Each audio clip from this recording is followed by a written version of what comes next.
जी।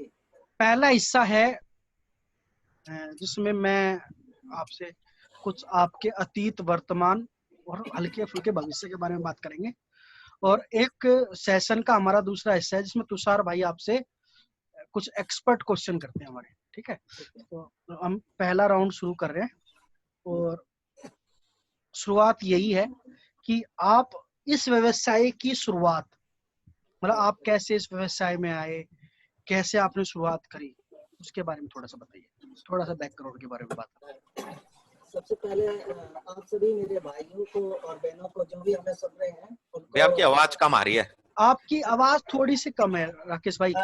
सबसे पहले मैं जो है ना धन्यवाद करना चाहूंगा। हमारे जो भाई हैं वो सुन रहे हैं हमें, और बहनें जो भी सुन रही हैं, और हमारे गुरुजन कोई भी सुन रहे हैं, तो उनको मैं बहुत बहुत धन्यवाद देना चाहूंगा कि इस काबिल मुझे बनाया कि मैं आज आपके साथ बैठ। हेलो, हाँ जी, हाँ जी, हाँ आवाज आ रही है? आवाज आ रही है, थोड़ी कम आ रही है राकेश भाई, थोड़ा वॉल्यूम बढ़ाइए भैया। अच्छा, धन्यवाद करना चाहूंगा कि आपने मुझे इस काबिल समझा और मुझे यहाँ इस प्लेटफॉर्म पर लेके आया। ठीक है, थैंक यू। और दूसरी बात ये है, हम भी आपका धन्यवाद देना चाहेंगे कि आपने हम छोटे भाइयों के साथ अपना कीमती समय निकाला। सच में मैं बहुत खुश हूँ आज, क्योंकि आज के दिन मैं ब्रांच में गया था तो मैंने देखा वहाँ पे तो हमारा एनडीआरटी भी ऑलमोस्ट हो गया है। तो आज 2021 का एनडीआरटी होने पे भी हम आप सबका धन्यवाद करते हैं कि बहुत बहुत बधाई हो भाई साहब, इस साल की एनडीआरटी डिक्लेयर हो गई है भाई साहब। सर हो गई है, 100% हो गई है। अभी ऑफिशियली डिक्लेयर होना है तो वो हो जाएगी। कोई बात। दूसरा ये है कि हम इस प्रोफेशन में कैसे आए, तो मैं आपको बताना चाहूंगा कि सन 2000 में मैं एक छोटी सी जॉब करता था जिसमें हमें 2500 रुपये मिलते थे, और 2500 रुपये महीना मिलते थे। वो भी जॉब हमारी छूट गई, तो मैंने सोचा अब क्या करेंगे। तो उसी दौरान क्या हुआ कि हमारे जो मामा जी थे वो एमटीएनएल में अधिकारी थे, और हमारे जो डेवलपमेंट ऑफिसर आज हैं श्री जवाहर सिंह जी, इनका कोई फोन लगना था उस समय। तो उस समय उन्होंने फोन किया होगा, बात हुई होगी और उनका फोन लग गया होगा। तो उसके बाद फिर उन्होंने बोला कि आपका कोई बच्चा है तो आप मेरे पास भेज दीजिए। तो मैं बेरोजगार था, तो मामा जी ने पहले अपने बेटे को भेजा और उसके बाद मुझे भेजा। तो मैं उस समय आया और मुझे उन्होंने एडवाइजर बनाया। उनके बेटे ने 2 साल काम करके छोड़ दिया और मैं कंटिन्यू चलता रहा। तो एक ऐसा टर्निंग पॉइंट आया सन 2008 में कि मैंने कभी एनडीआरटी शब्द नहीं सुना था। तो हुआ क्या था कि हमारे श्री पंजाब सिंह जी, जिनका मैं नाम लेना कभी नहीं भूलूंगा जिंदगी में। राकेश भाई एक सेकंड में डिस्टर्ब कर रहा हूँ आपको। क्या था कि सन 2000 की बात है, और उस समय हमारा जो है, मैं बेरोजगार हो चुका था, जॉब भी नहीं थी, और हमारे जो मामा जी एमटीएनएल में डीजीएम थे, तो उन्होंने उनके यहाँ पे वो जब डीजीएम थे तो हमारे जो डेवलपमेंट ऑफिसर हैं उनका फोन लगना था, और उसी एरिया में वो रहते थे। तो जैसे ही हम उन्होंने जब उनका फोन लग गया तो उन्होंने बोला कि आपका कोई बच्चा है तो आप हमारे पास भेजिए। और उस समय उन्होंने मामा जी ने कहा कि आप बेरोजगार हो, आपके पास कोई काम नहीं है, तो आप उनके पास चले जाइए। तो मैं गया और जाके मैं उनसे मिला, तो उन्होंने मुझे उस समय एडवाइजर बना दिया, और अपने बेटे को भी मामा जी ने भेजा था, तो उनके बेटे भी एडवाइजर बने। तो 2 साल बाद वो तो अपना काम छोड़ दिए, पर मैं कंटिन्यू इस प्रोफेशन में लगा रहा। और सन 2008 में एक ऐसा टर्निंग पॉइंट आया जिसमें हमारे श्री पंजाब सिंह जी जो थे, उनका एक सेशन था हमारे इस्कॉम मीनार लक्ष्मी नगर में। तो वहाँ पे क्या हुआ कि बार बार एमडीआरटी शब्द इस्तेमाल कर रहे थे। तो मेरी मिसेज भी साथ में थी, तो वो मिसेज बोली कि एमडीआरटी क्या होता है। तो हमने ये बोला था कि ये सब बड़े लोग करते हैं, हमारे बस की बात नहीं है। और उसके बाद 2009 या 10 में मेरे ख्याल से एक सेशन हुआ था पंजाब सिंह जी का 2 दिन का। तो 2 दिन के सेशन में पंजाब सिंह जी ने बहुत सारी चीजें बताई, और उन्होंने अपने बारे में बताया कि मैं ऐसे ऐसे, मेरे माँ बाप बहुत गरीब थे और चना बेचने का काम करते थे और ईंट गारे का काम करते थे। मतलब जो जो परेशानी उन्होंने बताई, वो परेशानियां ऑलमोस्ट मुझ पे बीती हुई थी। मैं भी गरीब था बहुत ज्यादा, मैंने भी ईंट गारे का काम किया था, मैं भी मजदूरी करता था। तो इस तरीके से मुझे लगा कि पंजाब सिंह जी जब ये एमडीआरटी कर रहे हैं तो हम क्यों नहीं कर सकते। और उस समय फिर मेरी नींद खराब हो गई, मैं सोना छोड़ दिया। 2010 में मैंने इतनी मेहनत की कि जमीन पर लेटता था और मुझे दिखाई कुछ नहीं देता था, सिर्फ एमडीआरटी नजर आती थी। और 2011 में दिसंबर में हमने अपने बॉस को बताया, हमारे श्री जवाहर सिंह जी हमारे जो डेवलपमेंट ऑफिसर हैं, हमने उनको बताया कि सर हमारा एमडीआरटी हो गया है। तो वो बोलने लगे कि ये क्या बात कर रहे हो, एमडीआरटी कोई ऐसा थोड़ी नहीं है, एमडीआरटी हो गया, आपने कुछ केस कहा है, ये कुछ भी नहीं है।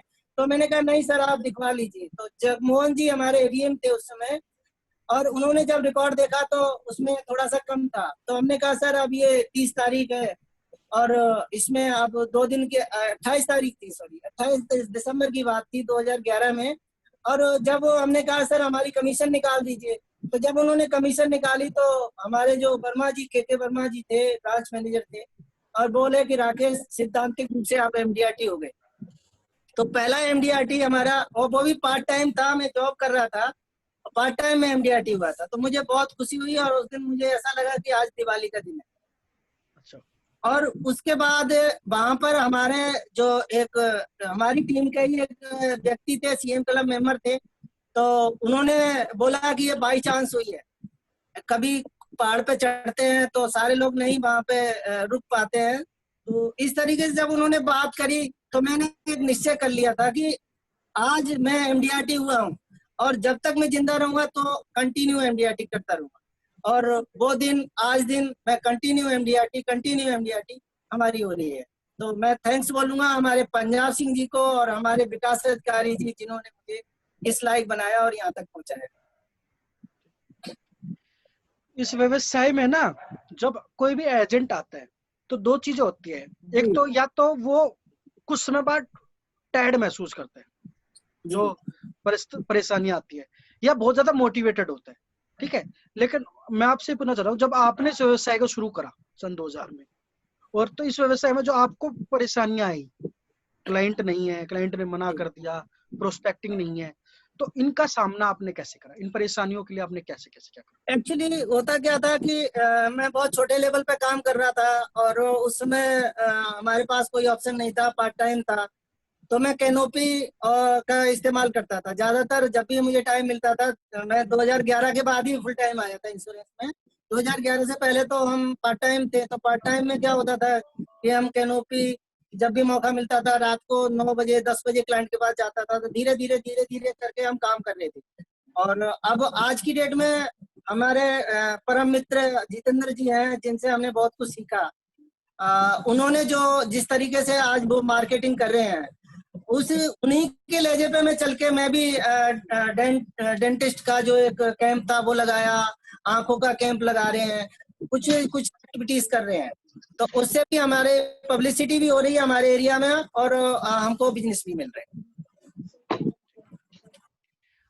आपको एक विकास अधिकारी का अभिकर्ता की जिंदगी में, एक एजेंट की जिंदगी में, एक डीओ की जिंदगी में विकास अधिकारी का क्या रोल होता है?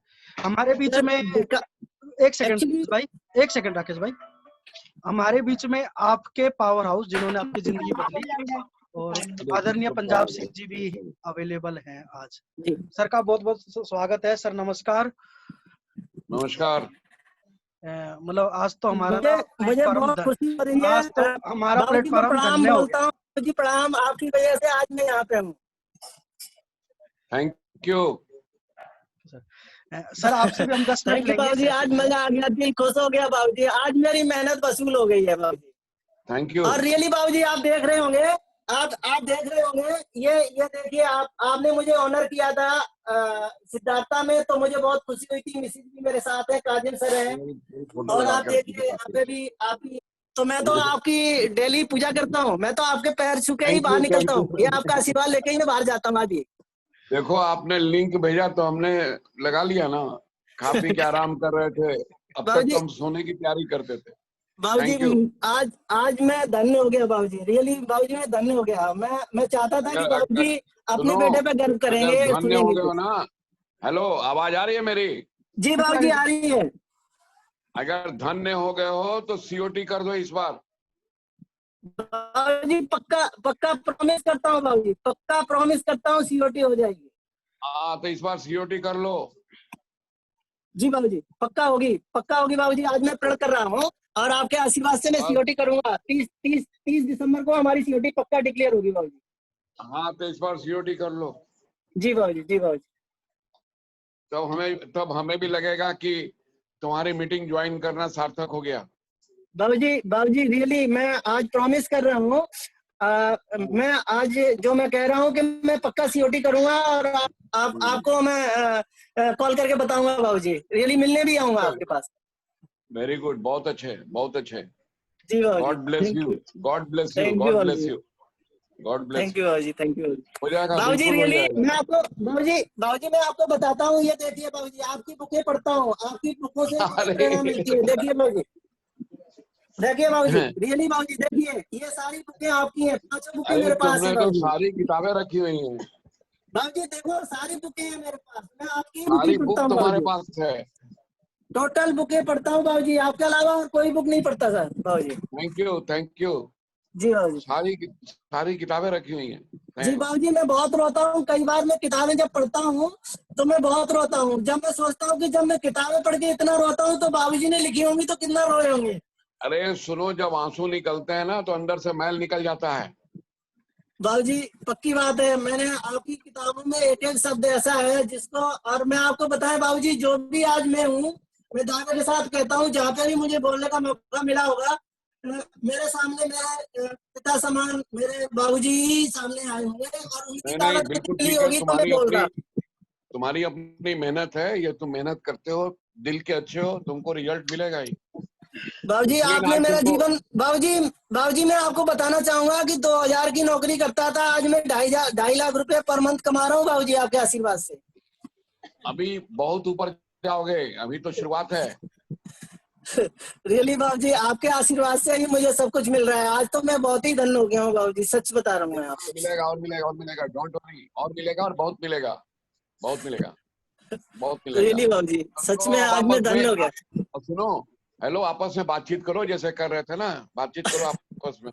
थोड़ा हम भी जी जी देखें, सुने, कहीं कमी होगी तो हम बोलेंगे, जी जी जी जी जी बाबूजी, जी कहीं कमी होगी तो हम गाइड करेंगे। आपस में बातचीत करो। जी सर। जी बाबूजी, जी जी हाँ, बात बाबूजी, करो, बात करो, मन की बात बताओ। कहीं पर अगर जरूरत पड़ेगी तो हम बीच में रोक करके गाइड कर देंगे। थैंक यू ठीक है बाबूजी, sir, thank you thank you बाबूजी, सर। हाँ, थैंक यू बाबूजी। आपस में बात करो आपस में। जी जी जी, हाँ, ठीक है, अपनी मीटिंग को जारी रखो। Okay okay. ठीक है राकेश भाई, जी अब तो आपके लिए थोड़ा टफ हो गया कि अपने भगवान के आगे परफॉर्म करना एक बहुत बड़ी बात होती है। अरे नहीं नहीं नहीं, नहीं, हमें खुशी अरे है आज। सुनो, टफ नहीं हुआ, उसके लिए और आसान हो गया है। आसान अपना है। अपना बेस्ट देना है उसके बस लिए आपको। आज बेस्ट आसान दिन हो है, गया आज बेस्ट कि दिन गार्जियन है। है। ठीक है सर, ठीक है, थैंक जी यू सर। आसान इसलिए हो गया कि गार्जियन पास में है, कहीं गलती होगी तो हमको सुधारेंगे। बाबूजी आप मैं, क्वेश्चन आंसर करो जो कर रहे थे। ठीक है सर। नहीं राहुल जी एक बात और बता दूं, आज बाबूजी आ गए हैं सामने। एक्चुअली मेरे पापा तो हाँ, 5 साल तो तब खत्म हो गए थे। आज बाबूजी का ही सहारा है जिसकी वजह से मैं 2000 की नौकरी करके आज हम 2.5 लाख रुपए पर मंथ कमा रहे हैं। चलो, वेरी गुड। 2.5 लाख से क्या, आप तो 5 लाख के ऊपर की तैयारी करो। जी बाबूजी, जी बाबूजी, everything is possible. Thank you बाबूजी। कभी कभी इम्पॉसिबल में विश्वास ही मत करो। बिल्कुल जी बाबूजी, जी बाबूजी, जी इम्पॉसिबल तो खुद कहता है कि आई एम पॉसिबल। यस बाबूजी, सही बात है। चलो, अब आपस में बातचीत करो, देखे क्या बात कर रहे हो। ठीक है राकेश भाई, शुरू करते हैं। हाँ, आइडिया लो। आपकी जो आज तक की ना, जो सबसे मुश्किल से जिस क्लाइंट के लिए आपने काफी ज्यादा मेहनत करी हो, काफी ज्यादा फॉलो जी अप करा हो, थोड़ा सा जी, उसके बारे में बताइए। हेलो, हाँ जी, हाँ जी, आवाज आ रही है। हाँ जी राहुल जी। आपकी आज तक की सबसे मुश्किल सेल कौन सी है, थोड़ा सा उसके बारे में बताइए। अब तो बहुत आसान हो गई है, मैं नहीं कहूंगा कि मुश्किल है। अब तो सारी चीजें ठीक है। कई उस समय होता था जब मुझे नॉलेज नहीं होती थी और पार्टी बहुत बाउंसर छोड़ती थी, और बहुत मुश्किल होता था, 1 लाख का 50,000 का पॉलिसी करना बहुत मुश्किल होता था। और आज हमें करोड़ की पॉलिसी करने में भी कोई दिक्कत नहीं होती है, सच बताऊं। आपके कोई 2 यूनिक सेलिंग पॉइंट, कोई स्टोरी है, कोई एक्सपीरियंस है, कोई एग्जांपल है जिसको आपको लगता है कि ये मैं यूज करता हूं तो मेरी सेल आसानी से हो जाती है? मैं जनरली आज तो हमारे बाबूजी हमारे सामने आ ही गए हैं, तो मैं आपको बताते हैं कि बाबूजी ने एक बार मुझे पेन दिया था इसको मीनार में, और उस दिन से मैंने कसम खाई थी कि जब भी किसी के घर जाऊंगा तो पेन लेके जाऊंगा। तो हम किसी के घर जाते हैं तो एक अच्छा पेन लेके जाते हैं, इस तरीके का बढ़िया पेन लेके जाते हैं, और वो पेन हम बातचीत करने से पहले ही दे देते हैं उनको। ठीक है। और कोई भी गिफ्ट लेके जाते हैं या स्वीट्स लेके जाते हैं, फ्रूट्स लेके जाते हैं, मतलब खाली कभी नहीं जाते। ये हमारा निश्चय रहता है हमेशा, ये हमें बाबूजी से ही मिला है। वेरी गुड, वेरी गुड, बहुत अच्छे, बहुत अच्छे। जी बाबूजी। इसके अलावा तो पहले तो हम कॉस्टली पेन नहीं दे पाते थे क्योंकि इतना हमें नहीं था, लेकिन आज हम बहुत महंगे पेन भी देते हैं। हमारे क्लाइंट्स को हम क्रॉस का पेन भी देते हैं जो 7-8 हजार का आता है, ऐसा भी देते हैं। वेरी इसके गुड। अलावा और मतलब हमारा पूरा फोकस गिफ्ट पे रहता है। हमारे जितने भी क्लाइंट्स हैं वो हमसे इसीलिए खुश रहते हैं कि मैं कभी भी जाऊं, किसी भी वक्त जाऊं, तो हम खाली नहीं जाते हैं उनके पास, कुछ न कुछ लेके जरूर जाते हैं, चाहे वो स्वीट हो, चाहे वो पेन ही क्यों ना हो, कुछ भी लेके जाएंगे, खाली नहीं जाते। यही हमारा रहता है, तो क्लाइंट हमसे बहुत खुश रहता है। ठीक। आज तक की आपकी सबसे बड़ी सेल्स क्या है? सबसे बड़ी सेल 22 लाख रुपए का प्रीमियम आया था। वहां पर 2 एडवाइजर भी जा चुके थे और एक डेवलपमेंट ऑफिसर जा चुके थे। उन्होंने सारे एजेंट्स का जो भी गए थे उनका हमें दिखाया कि देखो ये ब्राउजर छोड़ के गए, ये ब्राउजर छोड़ के गए। और वो सेल हमारी करोल बाग की थी, और बहुत बड़े बिजनेसमैन हैं, उनके मेरे ख्याल से मॉल्स भी है। तो वहां पे मैं गया तो पहले दिन तो हमारे 5-10 मिनट का डिस्कशन हुआ, और उन्होंने बोला कि ठीक है आप कल आइए। और वो 2 उनके भाई थे और उनके पापा थे, उन्होंने डिस्कशन किया और मुझे बुलाया। तो मैं लेट हो गया था, तो मैंने बाबूजी को फोन किया, मैंने कहा बाबूजी मैं लेट हो गया हूँ, मैं 10-15 मिनट लेट हो सकता हूँ। तो कह रहे कोई बात नहीं, आप आ जाइए। और मैं वहां पे गया तो सुबह से बैठे बैठे शाम के 4 बज गए, और 4 बजे उन्हें धड़ाधड़ चेक काटने शुरू करे और मुझे 22 लाख के चेक दिए। अच्छा, very good, very good. Customer के साथ आप रिलेशनशिप को कैसे मैनेज करते हैं? क्योंकि एक्चुअली क्या होता रिलेशनशिप है ना ही कि हमारे हमारा जितना भी क्लाइंट है, पहले तो हम कभी भी दीदी बोलते हैं। हम किसी को और कोई रिश्ता नहीं रखते हैं। हमारी बहन है, बड़ी है तो बड़ी बहन, छोटी है तो छोटी बहन, और इसके अलावा हमारा दूसरा रिश्ता नहीं होता। बुजुर्ग है तो वो हमारे माँ बाप के समान है, तो उनको माँ और बाप का दर्जा देते हैं। इसके अलावा और कुछ नहीं है। हमारा प्यार उनके साथ बहन का ही रहता है, और वो हमें कभी भी किसी भी टाइम बुलाए, कुछ भी है तो हमारे क्लाइंट को किसी तरीके का कोई प्रॉब्लम नहीं होता है। कहते जा तेरी बहन है तो जाके अपना बात करो, कोई दिक्कत नहीं। तो हमारी बहन की तरह होती है, और हम उनको बहन का रिश्ता देते हैं। जो हम अपनी रियल बहन को देते हैं वो ही उनको सम्मान देते हैं, यही रहता है। ठीक। गुड। एक विकास अधिकारी, डेवलपमेंट ऑफिसर का एजेंट की जिंदगी में क्या रोल होता है? बहुत बड़ा रोल है। पहला तो हमारा जो फादर होते हैं वो जन्म देते हैं हमको। दूसरे जो फादर होते हैं वो हमारी जिंदगी में बहुत बड़ा कंट्रीब्यूशन करते हैं, हम उन्हें फाइनेंशियल फादर बोलते हैं। और वो फाइनेंशियल फादर का बहुत बड़ा रोल होता है। वो नहीं होते तो आज मैं भी नहीं होता, उनकी वजह से सारी चीजें हैं। तो मैं उन्हें फाइनेंशियल फादर मानते हैं। जितने भी डेवलपमेंट हैं हम उनको सल्यूट करते हैं कि उन्होंने हम जैसे लोगों को पैदा किया है और आज हमें इस मुकाम पे किया है। क्योंकि जिस जगह पे मैं नौकरी कर रहा था उस जगह पे आज भी वो जो लड़का मेरे साथ काम करने वाला था उसको 25,000 रुपए सैलरी मिलती है, और हम 1 लाख रुपया सैलरी अपने स्टाफ को बांटते हैं। यही फर्क है। तो हमारे डेवलपमेंट ऑफिसर ने हमें आगे बढ़ाया। नए नए बहुत अच्छा। ग्राहक को आप अपने प्रोस्पेक्ट बैंक में कैसे जोड़ते हैं? प्रोस्पेक्टिंग के लिए कौन से तरीके आप प्रोस्पेक्टिंग के लिए अभी तो हमने, जैसे कि हमारे जितेंद्र भैया भी बैठे हुए हैं, उनसे हमने काफी कुछ सीखा है। वो प्रोस्पेक्टिंग करते हैं, मार्केटिंग करते हैं, तो वो उस तरीके से करते हैं जैसे स्टॉल लगा के करते हैं, या फिर कोई एक्टिविटीज करते हैं जैसे कैंप लगाते हैं। तो हमें भी उनका आइडिया पसंद आया था और हम वही करते हैं, जिसमें हम किसी एमएलए को या फिर किसी लोकल लीडर को बुलाते हैं, जिससे हमारी पब्लिसिटी और अच्छी होती है और वो हमें सपोर्ट करते हैं। तो इसके अलावा और कोई एक्टिविटी करते हैं? अब तो जनरली क्या होता है कि एक्टिविटीज हमारी यही रहती हैं, और अभी लॉकडाउन है तो लॉकडाउन में तो हम पम्पलेट्स वगैरह भेजते हैं, वीडियोस बनाए हुए हैं छोटे छोटे, वो हम पार्टीज को भेज रहे हैं। और अभी भी 20 लाख का प्रीमियम आया है हमारा इस लॉकडाउन पीरियड में भी, और ऑलमोस्ट हमने कुछ पॉलिसी भी की है, तो नो डाउट। और ये सब चीजें हो रही हैं, और ज्यादातर हमारा बिजनेस जो होता है वो ACS में होता है, और ACS में होने की वजह से हमें पता भी नहीं चला और आज हमारी MDRT हो गई। प्रोस्पेक्ट के साथ आप जीवन बीमे की शुरुआत कैसे करते हैं, बात कैसे शुरू करते हैं? जनरली क्या होता है ना कि जब भी हम किसी से मिलते हैं तो हम इतना उसको बुक कर देते हैं कि वो ऑब्लाइज हो जाते हैं। रियली हम जाएंगे तो इतना कुछ लेके जाते हैं, वो पॉलिसी ले ना ले इस पे हमें कोई फर्क नहीं पड़ता है, बट मैं अपनी भावनाओं से अच्छा बन के जाता हूँ, और फिर मुझे लगता है कि कहीं पे भी हमें खाली आना नहीं पड़ता है। राकेश, जी बाबूजी।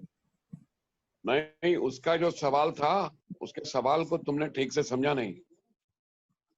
जी उसने भाई। सवाल पूछा कि आप जब किसी के पास जाते हो तो अपने कम्युनिकेशन की शुरुआत कैसे करते हो, बातचीत को कैसे छेड़ते हो, कैसे स्टार्ट करते हो, यही पूछा ना? पूछो आप उससे। पहले जाता जी बाबूजी, जी अब समझ गया मैं। एक्चुअली जब भी हम जाते हैं क्लाइंट के पास, तो जैसे ही हम बैठते हैं तो पहले तो हम जो गिफ्ट ले जाते हैं वो दे देते हैं। सबसे पहले तो यही काम होता है कि जो बैग से निकाला हमने दे दिया, उसके बाद हम उनकी तारीफ करते हैं, बहुत अच्छा है आपका घर, बहुत अच्छा है। और जो भी है, बच्चे होते हैं तो बच्चों को देखो राकेश, स्वीट वगैरह ले सुनो जाते हैं, या फिर सुनो, बीच में रोक रहा हूँ, जी भाई। बीच में रोक रहा हूँ। देखो, क्या देते हो उससे फर्क नहीं पड़ता, समझे? लेकिन जी कैसे भाई। देते हो उससे फर्क पड़ता है।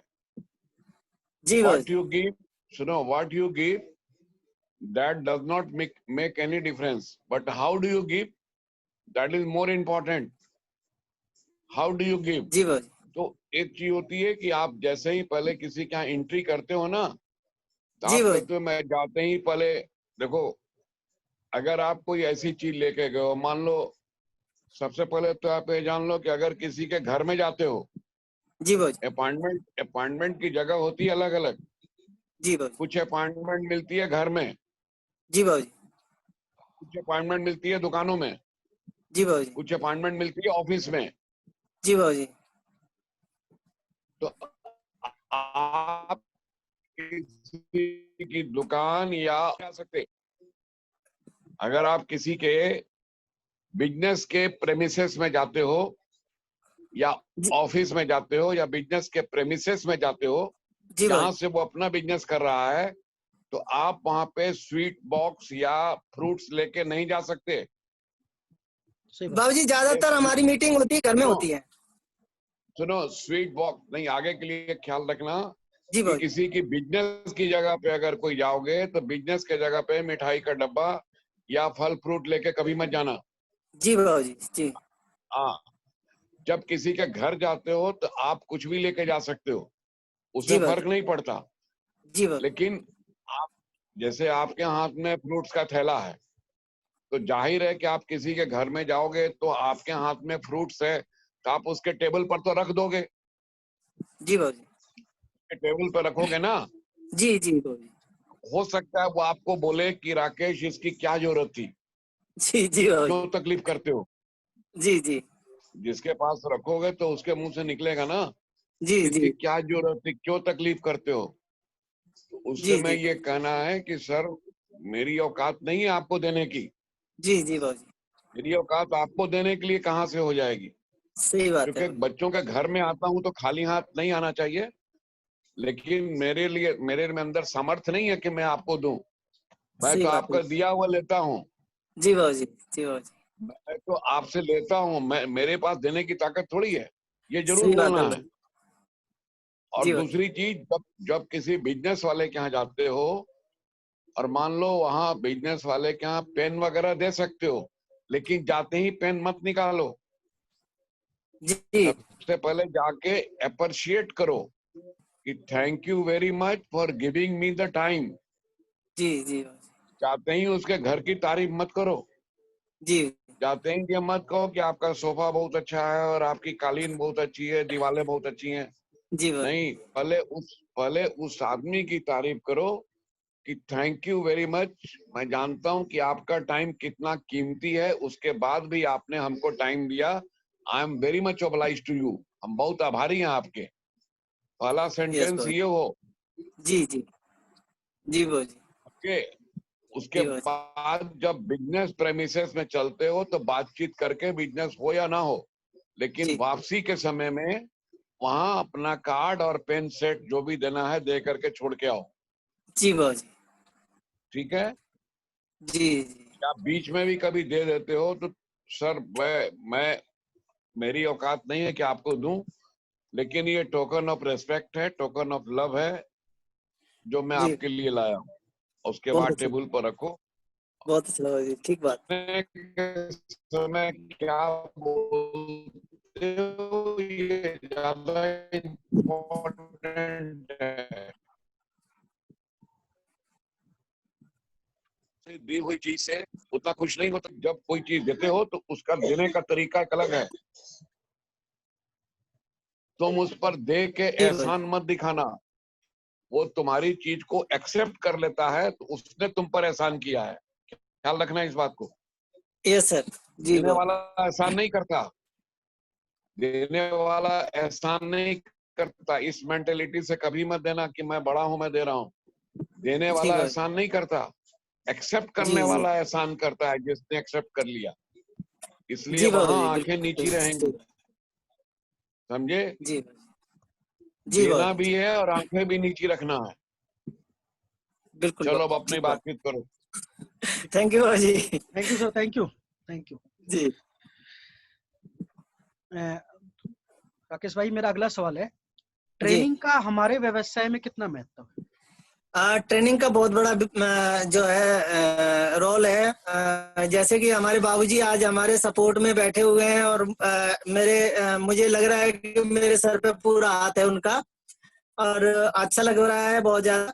और ट्रेनिंग की वजह से ही है। अगर सर ने हमको ट्रेनिंग नहीं दी होती और उनके बताए हुए रास्ते पे हम नहीं चल रहे होते तो आज मैं आपके सामने नहीं होता। ये है। तो मैं समझता हूँ ट्रेनिंग का बहुत बड़ा महत्व है। इससे ट्रेनिंग तो बहुत जरूरी है। इसके फूड और ट्रेनिंग दोनों ही चीजें जरूरी हैं। स्वास्थ्य के लिए फूड और दिमाग के लिए ट्रेनिंग, जिससे कि हम इतना बड़ा बिजनेस कर पा रहे हैं, वो ट्रेनिंग की वजह। देखो राकेश, फिर यहाँ जी पर भाई। एक बात कहूंगा। एक अनफॉर्चुनेट पार्ट इंडिया में क्या हो गया है, अनफॉर्चुनेट पार्ट जिसको हम लोग कह रहे हैं, कि यहाँ इतने ज्यादा ट्रेनर पैदा हो गए हैं, इतने जी ज्यादा हो गए हैं कि हर पांचवा आदमी एक ट्रेनर बनते जा रहा है। जी समझ रहे हो? जी भाई। जिसने कभी जिंदगी में खुद पॉलिसी नहीं बेची है, वो तुमको पॉलिसी बेचने के लिए, सिखाने के लिए आ रहा है। सही बात है भाई। जिसने कभी खुद मार्केट नहीं देखी है, सुनो, जी जिसने कभी खुद मार्केट को फेस नहीं किया है, वो तुमको जी मार्केट फेस करने का तरीका बताने आ रहा है। ठीक बात है। इसलिए इसलिए ट्रेनिंग बहुत जरूरी है। लेकिन एक चीज कहेंगे, ट्रेनिंग लेने के समय गुरु का चुनाव करना भी एक बहुत बड़ी चीज है, मेरिट है, कि मैं जी जी किसके भाई। हाथ से ट्रेनिंग लूं। जी क्या भाई। मुझको ट्रेनिंग देने वाले ने खुद एक्सपीरियंस प्राप्त किया है कहीं से? जी भाई। जी और भाई। एक चीज जान लेना जिंदगी में, एक चीज नोट कर लो, मैं तुमको बता देता हूँ। जी भाई। बेस्ट ट्रेनर जो है ना, बेस्ट ट्रेनर, वो तुम्हारी मार्केट है। जी सही बात है तुम्हारे भाई। क्लाइंट बिल्कुल। जिनके घर में तुम जाते हो ना, जी वही भाई। तुम्हारे सबसे ट्रेनर है। उनसे अच्छा ट्रेनर तुमको कोई नहीं मिलेगा। जी वो जी बिल्कुल तुम ठीक उनके बात। पास बिजनेस करने जा रहे हो ना, वो तुम्हारे गुरु हैं, ख्याल रखना। जी भाई। इंश्योरेंस के प्रोफेशन में मार्केट गुरु है। और बिल्कुल सही बात है। मार्केट से अच्छी ट्रेनिंग दुनिया में कोई नहीं दे सकता। इसलिए फालतू के ठीक ट्रेनिंगों बात। में पैसे बर्बाद मत करना। जी भाई। समझ रहे हो? ठीक है। ठीक बात है। फालतू के ट्रेनिंगों में पैसे भी बर्बाद मत करना और कंफ्यूज मत होना, क्योंकि जी यहाँ बाबूजी। 3 ट्रेनर आएंगे ना, 3 रास्ते बता देंगे जी जी जी जी बिल्कुल और सही फिर बात। तुम भटक जाओगे, फिर भटक जाओगे। जी जी इसलिए अपना जो वर्किंग सिस्टम है, वर्किंग सिस्टम बनाओ, और जो तुमको सीखना है वो मार्केट से सीखो। ठीक उसके बात लिए है। बेस्ट है कि जब तुम किसी के पास जाते हो जी और वो कहता है हम नहीं लेंगे, मान लो वो नहीं तैयार होता है, जी तुम उसको समझाने की कोशिश करते हो, जी बाबूजी। जल्दी हार मान के तो आओगे नहीं। जी बिल्कुल सही बात है। तुम तो नो को यस में बदलने के लिए अपनी ताकत पूरी लगाओगे, जी बाबूजी। साम जी दाम दंड सब कुछ कर जाओगे। तो जब जी सफलता मिल जाती है ना, जी जहाँ सक्सेस हो जाते हो, पॉलिसी बिक जाती है, तो रात में घर में आके डायरी में उसको लिखो, जी उसने क्या सवाल किया था और मैंने क्या जवाब दिया और मैं सक्सेसफुल हो गया। वही जी तुम्हारा गुरु है, जी बाबूजी। जी बाबूजी। वही तुम्हारी रियल शिक्षा होगी कि जी बाबूजी। उसने क्या सवाल किया और मैंने उसको क्या जवाब दिया। जी वो मेरी बात मान गया, उसने साइन कर दिया। उस एक्सपीरियंस को जरूर लिखो। जी मैं वहां गया, मेरी सेल नहीं हुई, उसने मेरी बात को नहीं माना, मैंने जी ये उपाय लगाया फिर भी नहीं माना, उसको नोट जी करो। और जी बाबूजी। उसके बाद भी एक्सपीरियंस आदमी से, चाहे वो जी तुम्हारे विकास अधिकारी हो, चाहे ब्रांच मैनेजर हो, चाहे पंजाब सिंह हो, जी एक्सपीरियंस आदमी से ये पूछो कि सर ये मेरा केस सॉल्व नहीं हो पाया, हमसे क्या कमी थी हमारे में, हमको जी क्या बाबूजी। बोलना चाहिए था वहां पर, जी बाबूजी। या हम कौन सी टेक्निक लेके जाए वहां पे। जी बाबूजी। जहाँ फेलियर होते हो ना, वहां के लिए टेक्निक सीखो, जी और बाबूजी। जहाँ सक्सेसफुल होते हो उस एक्सपीरियंस को लिखो। जी बाबूजी। तो मार्केट इज द बेस्ट गुरु। जी बाबूजी। बाकी बाकी जो है ना, सिर्फ तुम्हारे लिए पैसे लेने के लिए बने हुए हैं, ख्याल रखना। जी बाबूजी। जी बाबूजी। सही। ये इतने इतने पैसे लेकर के, इतने इतने पैसे लेकर के, जिन्होंने कभी मार्केट, देखो बुरा मानने की मैं किसी की शिकायत नहीं करता, लेकिन अगर दिल से मानते हो, बाबूजी कहते हो, तो जी बाबूजी। मेरा भी धर्म कहता है कि मैं, क्योंकि मैंने कहीं ट्रेनिंग नहीं ली, सुन लो, जी बाबूजी। मैंने मार्केट से ट्रेनिंग ली। राइट बात। और मैंने जब ट्रेनिंग ली तो मैं IIM, जी ISB Hyderabad, IIM Ahmedabad, IIM Mumbai, इस जगह पे जाके मैंने ट्रेनिंग ली, जहाँ की फीस 1.5 लाख रुपए होती थी, 3 दिन के लिए 1.25 लाख रुपए जी होती थी, जी बाबूजी। जी बाबूजी। उस लेवल की ट्रेनिंग। लेकिन मार्केट से अच्छा ट्रेनर कोई नहीं मिलेगा। जी बाबूजी। मार्केट के एक्सपीरियंस लिखने की आदत डालो, ठीक है बाबूजी, कल से मैं फेल्योर डायरी एंड बनाऊंगा। सक्सेस दोनों, फेल्योर और सक्सेस, बिल- और जहां फेल्योर हो उसको कैसे ठीक करेंगे, ये लोगों से पूछो। जी जी यहाँ जी सफलता कैसे मिलेगी, जी बाबूजी। समझ रहे हो ना, तब जी तुम उससे बाबूजी। सीखोगे। वो प्रैक्टिकल राइट। सीखना होगा, that is called practical training. वो प्रैक्टिकल ट्रेनिंग है। कोई तुमको एक्सपीरियंस बताएगा, तुम्हारे फील्ड के बारे में वो कैसे जानता है, जी बाबूजी। तुम्हारे क्लाइंट का क्या नेचर है वो हम कैसे जानेंगे। सही बात है। और nature man to man vary कर जाता है। ये इंश्योरेंस की सेलिंग में वो टेक्निक नहीं चलती है कि 2 गुने 2 4 हो गए। ठीक बात यहाँ है। कभी 2 गुने 2 7 भी होते हैं। ठीक बात है। एक फार्मूले पे यहाँ सेल नहीं होती। जी बाबूजी। सही बात। मैथमेटिक्स पढ़ाने वाला 2 गुने 2 4 बताता है। जब जिसने खुद मार्केट नहीं देखी है ना, तो वो 2 गुने 2 4 ही बताएगा। जी बाबूजी। सही बात। लेकिन जो मार्केट में धक्के खाता है तो उसको मालूम है कि कभी 2 गुने 2 6 भी हो जाता है। ठीक। वो फार्मूला ठीक नहीं बात चलता, है। एक जैसा फार्मूला नहीं चलता सेल क्लोजिंग में। जी सेल जी क्लोजिंग डिपेंड करती है man to man and nature of the man. जी बिल्कुल बाबूजी। Man to man and nature of the man पे क्लोजिंग होती है, जी एक जैसी क्लोजिंग नहीं होती है। जी बिल्कुल। तुम्हारे फील्ड को कोई कैसे जानेगा जो तुमसे पैसे लेके तुमको बता रहा है? 200 आदमी को एक ही फॉर्मूला बता रहा है। 200 आदमी क्लास में बैठे हो, सिखाने वाला एक ही फॉर्मूला बता रहा है। सही बात। तो उस फॉर्मूले से तुम्हारा क्लाइंट मर भी सकता है, नहीं भी मर सकता है। ठीक है। वो जो तीर दे रहा है ना चलाने के लिए, जो तीर, वो तुम्हारे क्लाइंट पे लागू हो भी सकता है, नहीं भी हो सकता है। जी तुमको तो सही। उस तीर को खोजना है जिससे तुम्हारे क्लाइंट को ठीक लगे। ठीक बात है। तो अपनी मार्केट की स्टडी करो। दैट जी इज द बाबू। Best training. Study of the market is the best training. जी बिल्कुल बाबू, सही बात। तुम लोगों ने गुरु पूर्णिमा के दिन गुरु को न करते हो, ये मेरे गुरु हैं उनको संदेश भेजते हो। जिसने तुमको ट्रेनिंग दे दी उसको संदेश भेजते हो। हमारे पास सैकड़ों संदेश आते हैं, लेकिन हमने हमेशा मार्केट में अपने क्लाइंट को गुरु पूर्णिमा का संदेश दिया है। ये आप मेरे लिए बेस्ट गुरु हैं। जी जी हम अपने ग्राहकों को गुरु मान करके उनको संदेश भेजते हैं गुरु पूर्णिमा का। जी बाबू। You are the best Guru for me. और लोग कहते हैं कि ये परंपरा पंजाब जी पहली बार हम लोग देख रहे हैं कि आप इस तरह से डील करते हैं कि आपने हमको गुरु का दर्जा दे दिया। सही बात है। चलो कैरी ऑन। राकेश भाई, हाँ जी राहुल जी।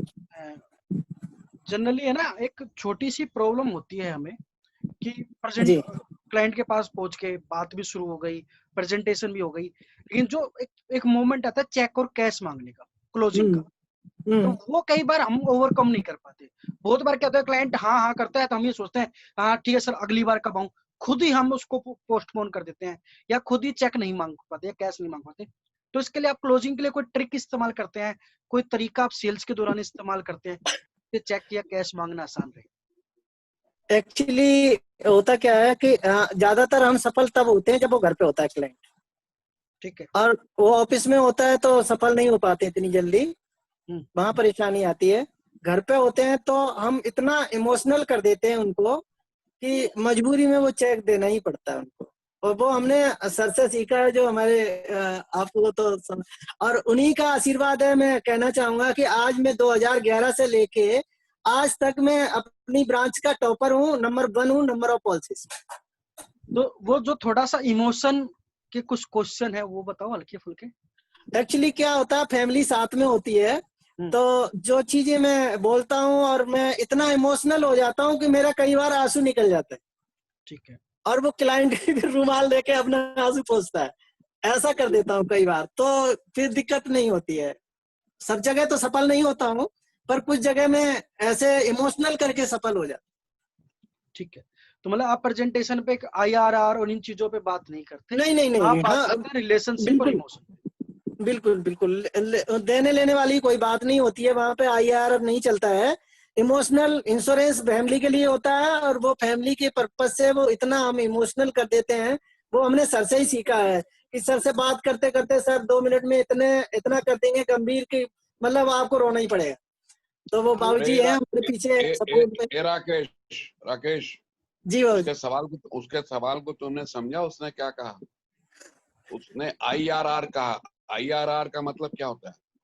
बाबूजी वो जो IRR का मतलब ये होता है कि उसको कितना पैसा मिलेगा, उस पर बात बहुत कम होती है बाबूजी। हाँ, रेट ऑफ इंटरेस्ट।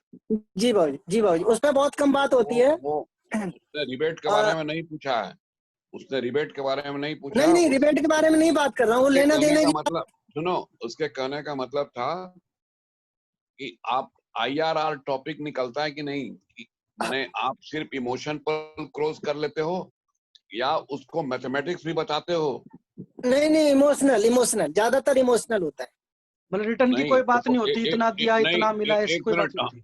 एक मिनट नहीं, बहुत कम। वो तो हम बाबूजी ऐसा होता है ना कि जब भी हम जाते हैं ना तो उसकी प्रेजेंटेशन बना के ले जाते हैं 2-3 तरह की, तो उसमें सब कुछ आ जाता है। तो फिर उस पर बात नहीं होती है कि IRR नहीं रहता है, क्योंकि वो देख लेता ऑलरेडी कि हमको इतना मिल जाएगा इतना करने पे। हाँ हाँ हाँ, यही मैं कह रहा था कि आप जो भी पॉलिसी का प्रेजेंटेशन जब हाथ में दे दोगे ना, तब IRR की बात नहीं होगी। नहीं होती है, फिर वो इमोशनल सेलिंग हाँ, ही होती है। लेकिन यही बोलो कि मैं पहले ही प्रेजेंटेशन दे देता हूँ तो आईआरआर की बात कहाँ से होगी? नहीं होती है, वही चीज है कि हाँ, मैं सिस्टम से बना के ले जाता हूँ। आजकल सॉफ्टवेयर है, बिलिस का भी बहुत अच्छा सॉफ्टवेयर है और भी है, तो हम उससे प्रेजेंटेशन बना के ले जाते हैं, तो उसको पता चल जाता है क्लाइंट को कि हमें इतना पैसा हम देंगे और इतना हमें मिलेगा, तो फिर वो उस पर सॉफ्टवेयर बात ही नहीं होती। सॉफ्टवेयर कौन सा यूज करते हो? बाबूजी बिलिस का ही इस्तेमाल करते हैं इस समय।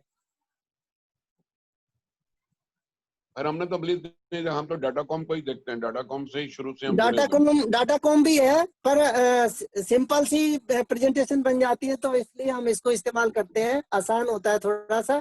डाटा कॉम में ज्यादा पेज होते हैं, कंफ्यूज होने के चांस ज्यादा रहते हैं उसको, इसलिए बनाता नहीं है उसमें हमें ज्यादा। चलो, जो तुमको सूट करता उसमें करो, लेकिन पहले प्रेजेंटेशन दे दिया करो। हाँ, नहीं करता वही हूँ बाबूजी, प्रेजेंटेशन ही देता। हाँ, जी। ठीक।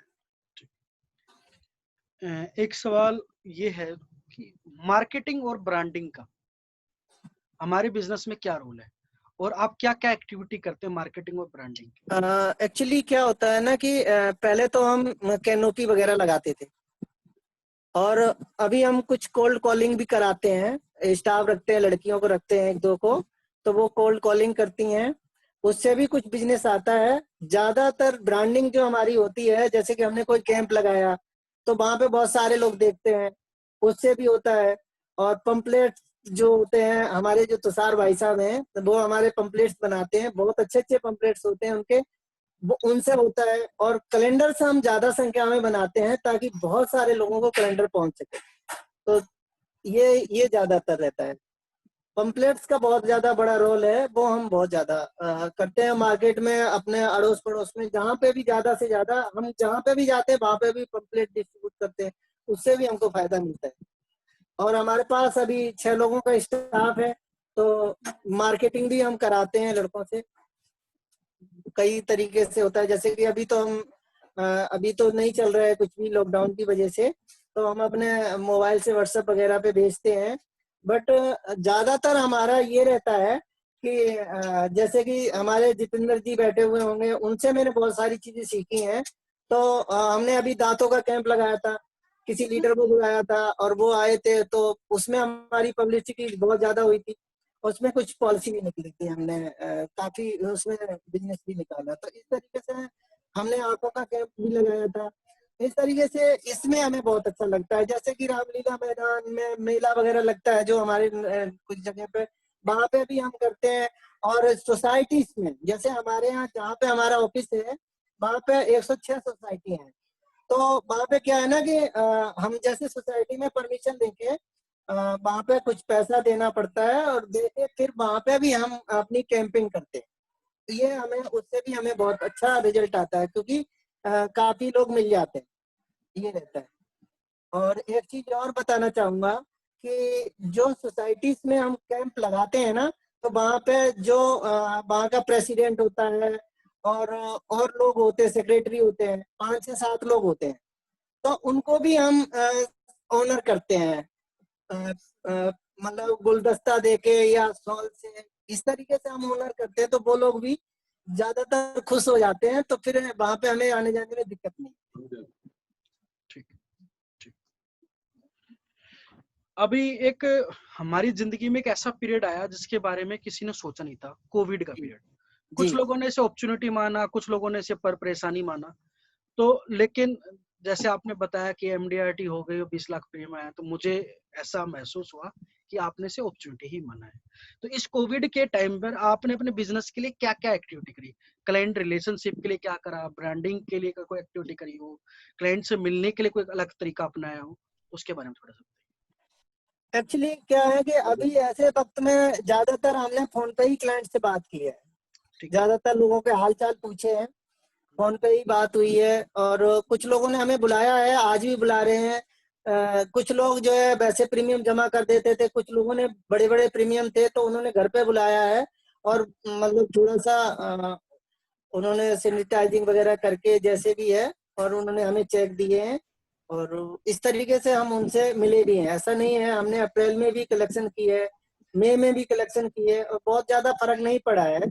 हमें रिटर्न आनी थी वो हमें मिलती रही है, क्योंकि हमने बहुत सारी पॉलिसी ईसीएस के माध्यम से की थी, तो ज्यादा हमें परेशानी नहीं हुई है लॉकडाउन नहीं, की। मेरा सवाल ये है राकेश भाई कि जैसे हम कुछ साथियों से बात हुई तो उन्होंने, किसी ने काढ़ा बांटा, किसी ने क्लाइंट को एक वेलनेस किट बांटी, किसी ने मास्क बांटे, किसी ने क्लाइंटों से फोन पे बात करी, जूम से, किसी ने जूम सेशन की सीरीज शुरू करी।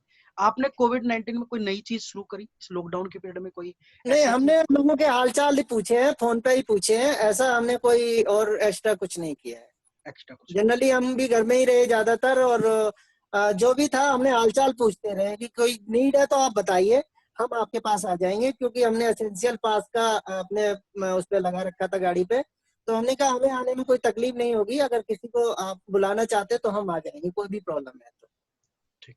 वैसे हमने कोई ऐसा एक्टिविटीज नहीं। ठीक। दो छोटे छोटे से ऑब्जेक्शन मैं आपसे चाहता हूँ आज। एक ऑब्जेक्शन बहुत ज्यादा आता है इस समय, तो बहुत ज्यादा आ रहा है, लेकिन इस समय तो थोड़ा जेन्युइन भी कह सकते हैं। कस्टमर को सब कुछ समझा दिया, प्लान बता दिया, सब कुछ आ गया, और कस्टमर कहता है कि बाद में लूंगा, आपसे ही लूंगा, आप चिंता मत करो, लेकिन अभी नहीं लूंगा। उसको आप क्या करते हो? आप वो अर्जेंसी पानी क्रिएट करते हो या उसके फ्लो में चले जाते पूरे हो? जैसे उसने 2 महीने बाद का वक्त दिया तो आप 2 नहीं, महीने बाद के लिए चले जाते हो, या ऐसा अर्जेंसी? है, जितना एफर्ट्स होता है अपना पूरा एफर्ट्स लगा देते हैं, ठीक है। फिर भी नहीं मानता है तो फॉलोअप रहता है, और बाद में वो क्लाइंट आ जाता है। ऐसा हमने बहुत बार देखा है कि टाइम लगता है, उसकी भी कोई परेशानी रही होगी, या मैंने उसे सही तरीके से नहीं गाइड कर पाए हैं, तो बाद में धीरे धीरे वो आ गया होगा। अदरवाइज कई बार कुछ चले भी जाते हैं इधर उधर, ऐसा नहीं है 100% नहीं रहता रेशियो, लेकिन बहुत सारे क्लाइंट्स को हमने कंट्रोल करके और वापस बुला लिया है। नहीं, ऐसा नहीं। इस ऑब्जेक्शन का जवाब क्या देते हो? जवाब एक्चुअली क्या होता है कि फैमिली को लेके ही बात करते हैं कि भाई देखो आज सिचुएशन ये है, और अब सबके पास हम यही कहते हैं कि और इसके अलावा कोई ऑप्शन नहीं, आपको कोई सपोर्ट नहीं करेगा। तो जनरली इंश्योरेंस एक ऐसी चीज है जो सपोर्ट करती है। मैं अपने उदाहरण देते हैं कि अगर मेरे पापा एक्सपायर हो गए थे और अगर वो उनका इंश्योरेंस होता उस समय, तो मुझे इतने स्ट्रगल नहीं करने पड़ते। जो सुबह 4 बजे उठ के हमने न्यूज़पेपर भी बांटे हैं, जो जैसे कि आप सर तो सुन रहे होंगे कि हमने कोई ऐसा काम नहीं है, मजदूरी भी हमने की है। सुबह स्कूल जाते थे, शाम को हम मतलब मजदूरी करते थे, सुबह स्कूल जाते थे। ऐसी कंडीशन भी रही है, बहुत सारे स्ट्रगल्स रहे हैं, क्योंकि जब 5 साल के थे तो पापा एक्सपायर हो गए थे, तो सोच ही सकते हैं। तो ये चीजें थी, तो वो सब चीजें हमने धीरे धीरे कंट्रोल की, और इमोशनल में आके ये सब चीजें हो पाती हैं, मान जाता है क्लाइंट बाद में। ठीक है। एक ऑब्जेक्शन और आता है। राकेश, जी सर। एक मिनट राकेश, तो हाँ जी सर, बोलिए बोलिए, आवाज आ रही है आपकी? जी बाबू जी। आवाज आ रही है? आवाज आ रही है आपकी? उसने जो सवाल पूछा, इसने सवाल पूछा था कि अगर आपको कस्टमर कहता है कि हम अभी नहीं लेंगे, 2 महीने बाद लेंगे, 4 महीने बाद लेंगे, तो आप उसका क्या जवाब देते हो? ये तो आपने जवाब दिया नहीं। आप कहते हो हम कोशिश करते हैं, मान जाता है तो ठीक है, नहीं तो बाद में वो। तो आपको ये बताना है ना कि आप कौन सी कोशिश करते हो, तब ना जवाब पूरा होगा। आपने यही सवाल किया था ना। जी जी जी। अगर कोई बोलता है कि हम अभी नहीं लेंगे, बाद में लेंगे, तो आप क्या करते हो? तो आपने कहा कि हम कोशिश करते हैं। क्या कोशिश करते हो? कौन इन्होंने सी टेक्निक अपनाते हो कि हमको वो चेक अभी दे दे? अगर आप एक्चुअली वहां से खाली चले आते हो, इसका मतलब है कि आप हार के आए हो। अगर उसने कहा कि अभी नहीं लेंगे, 4 महीने बाद लेंगे, आप खाली ले आए, तो आप तो हार के आ गए ना। बाबूजी, ऐसा होता है कई बार, हार के तो नहीं आते हैं, अपना पूरा एफर्ट्स करते हैं उसमें नहीं, हम। हम यही, अरे फिर वही बात, आप कर रहे हो कि हम एफर्ट्स करते हैं, और हम पूछ रहे कौन सा एफर्ट्स करते हो। बताता हूँ बाबूजी, बताता हूँ। वही बता टेक्निक हम पूछ रहे हैं। बताता वही हूँ ना बताता रियल हूँ आंसर, वही ना तुम्हारा रियल आंसर होगा। क्या एफर्ट करते हो? बताता हूँ। मैं एक स्टोरी सुनाता हूँ क्लाइंट को। मैं आपको बताता हूँ एक्चुअली। आज कुछ छुपा के नहीं ले जा पाओगे राकेश भाई। आज आज आपके ऊपर सेंट्रल ऑफिस से ऑडिट है। सर एक्चुअली क्या है ना, हम एक स्टोरी सुनाते हैं। स्टोरी ये होती है कि हमें किसी क्लाइंट का नाम लेते हैं और मैं उस क्लाइंट के बारे में बताते हैं कि देखो सर, एक क्लाइंट थे हमारे ऐसे मिश्रा जी, और वो मिश्रा जी जो थे बहुत अच्छे इंसान थे और अच्छी कंपनी में गुड़गांव में जॉब करते थे। ठीक है, और हुआ क्या था कि उन्होंने प्रपोजल हमसे कंप्लीट कर लिया था और उन्होंने कहा कि राकेश जी ऐसा है कि अगले हफ्ते आ जाना, आप चेक ले जाना।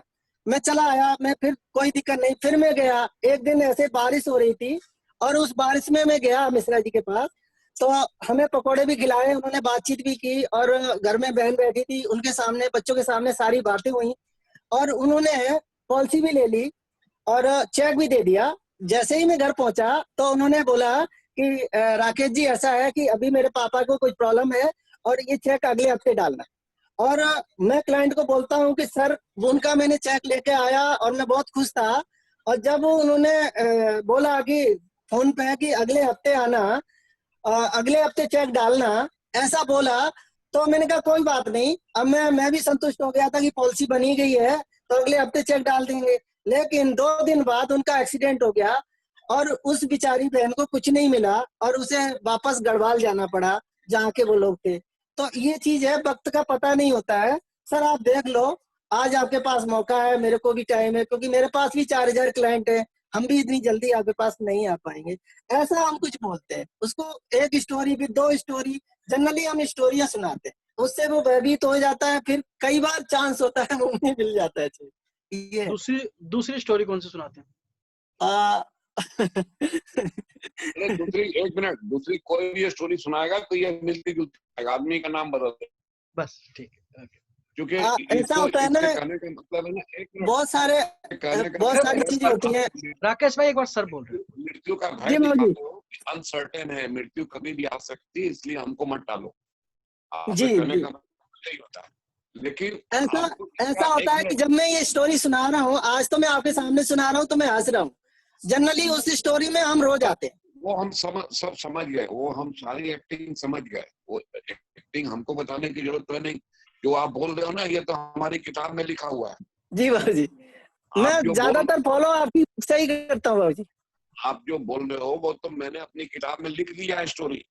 जी बाबू जी, आप उसी को बदल बदल करके सुनाओ, पैटर्न तो वही है, मैंने लिखा है, पैटर्न वही है जो मैंने लिखा है। आप शिकायत उसमें आप लिख लो, आप स्टोरी बोल रहे हो उसको लिखी हुई है कि नहीं, आपके पास तो किताब है ना, पढ़ के लिखा हुआ देख सकते। और आपको ये बता दो, इसका मैथमेटिकल क्वेश्चन बताते हो कि नहीं कि आपको क्या नुकसान है।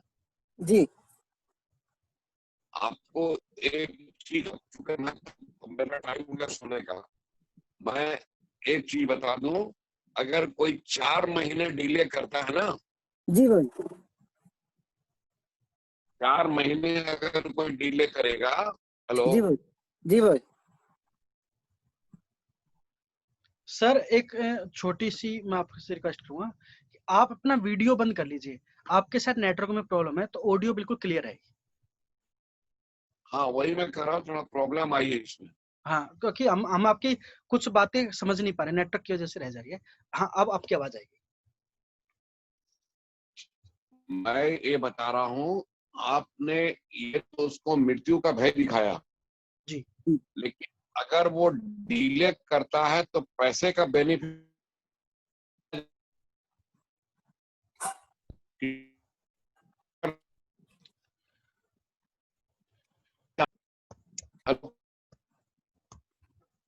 हेलो, हाँ जी सर। अगर आदमी 4 महीने डिले करता है ना, जी जी, तो उसको 1 साल के प्रीमियम का नुकसान होता है। जी क्योंकि उसकी जो मैच्योरिटी का जो इंटरेस्ट होता है ना, जी, अगर हमने जुलाई में पॉलिसी बेच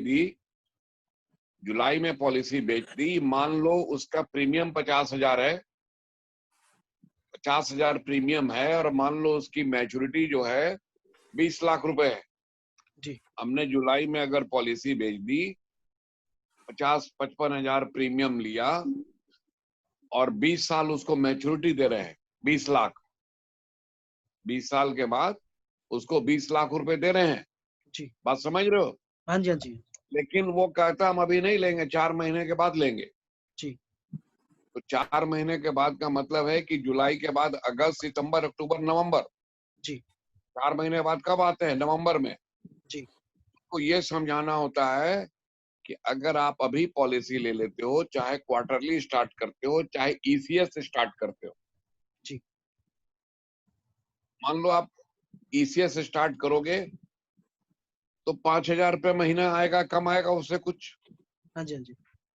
क्वार्टरली दोगे तो 14,000 रुपये आएंगे, 13,000 रुपये आएंगे। हाँ जी। हम्म? जी। लेकिन जब पॉलिसी मैच्योर करेगी तो किस महीने में करेगी? जुलाई में मैच्योर करेगी। जुलाई में। जी। और वो कब लेना चाह रहा था? नवंबर में। तो उसको कहते हैं कि जुलाई में आपके अकाउंट में 20 लाख रुपए ट्रांसफर हो जाएंगे। जी। आप उसको जुलाई में मत निकालो, क्योंकि आप तो नवंबर में चाहते थे। जी। आप अपने बैंक में नवंबर में जाओ कि मेरे पैसे एलआईसी से कितने आए हैं, तो 20 लाख के ऊपर 55,000 रुपए इंटरेस्ट जोड़ के देगा, जो आपके 1 साल के प्रीमियम के बराबर हो। जो 4 महीने का जो देर इंटरेस्ट करने होगा। से 4 महीने का इंटरेस्ट बराबर 1 साल प्रीमियम। अगर कोई 4 महीने डिले करता है तो 1 साल के प्रीमियम का नुकसान होता है। अगर कोई 8 महीने देर करके लेगा तो 2 साल के प्रीमियम का नुकसान होगा। अगर कोई 2 महीने के बाद बुलाता है तो 6 महीने के प्रीमियम का नुकसान होता है। अगर कोई 1 महीना भी देर करता है तो 1 क्वार्टर का नुकसान हो जाता है। उसको ये हिसाब बताया जाता है। जी। सिर्फ स्टोरी और इमोशनल करने से नहीं होता, समटाइम्स कैलकुलेशन देना पड़ता है कि जी। आपको अभी लेने में क्या फायदा है और देर करने से क्या नुकसान है। ठीक है, now I leave the meeting yours. Okay sir, thank अब मेरा टाइम पार हो रहा है, मैं अब मेरे को 10 बजे सो जाने की आदत है, यू। हाँ जी, मैक्सिमम हाँ 10। जी। बहुत बढ़िया जानकारी सर, बहुत बहुत धन्यवाद सर, बहुत अच्छी जानकारी दी सर आपने। सर बहुत बहुत धन्यवाद, आप हमारे सेशन में आपने अपने हमारा तो प्लेटफॉर्म धन्य हो गया। थैंक यू बाबूजी। थैंक यू बाबूजी, आपने मुझे सपोर्ट किया, बहुत बढ़िया। अब मैं पक्का प्रॉमिस करता हूँ सीओटी के लिए, बाबूजी को प्रॉमिस करता हूँ सीओटी के लिए। तो सीओटी करो आराम से। क्योंकि आपकी बुक तो सर मैं भी पढ़ता हूँ, मेरे पास भी दोनों है आपकी। मेरे पास 10 बजे तक मैं कंफर्टली रहता हूँ जी। 10 बजे के बाद मेरे को सोने का मन करता है, जी। तो मैं 4:30 में उठ जाता हूँ। जी। 4:30 बजे मुझको उठना होता है। ओके। इसलिए 10 बजे सो के 4:30 में उठता हूँ, फिर 1.5 घंटा टहलता हूँ, 1 घंटा, उसके बाद पढ़ाई लिखाई करता हूँ। ठीक है, आप I leave the meeting. Thank you sir, thank you very much. जी बाबूजी, थैंक यू बाबूजी। Good night, good night. आप लोग अपना कैरी ऑन करो। जी सर। जी जी बाबूजी। राकेश भाई, एक आज तो तुमने धमाका मचा दिया भाई। एक छोटा सा एक और आता है ऑब्जेक्शन। जी पैसे नहीं। जी, पैसे नहीं है। अच्छा, पैसे नहीं। हाँ, पॉलिसी ठीक बहुत बात, अच्छी है, पैसे नहीं है, और इस ठीक बात। लॉकडाउन में तो बहुत आ रहा है।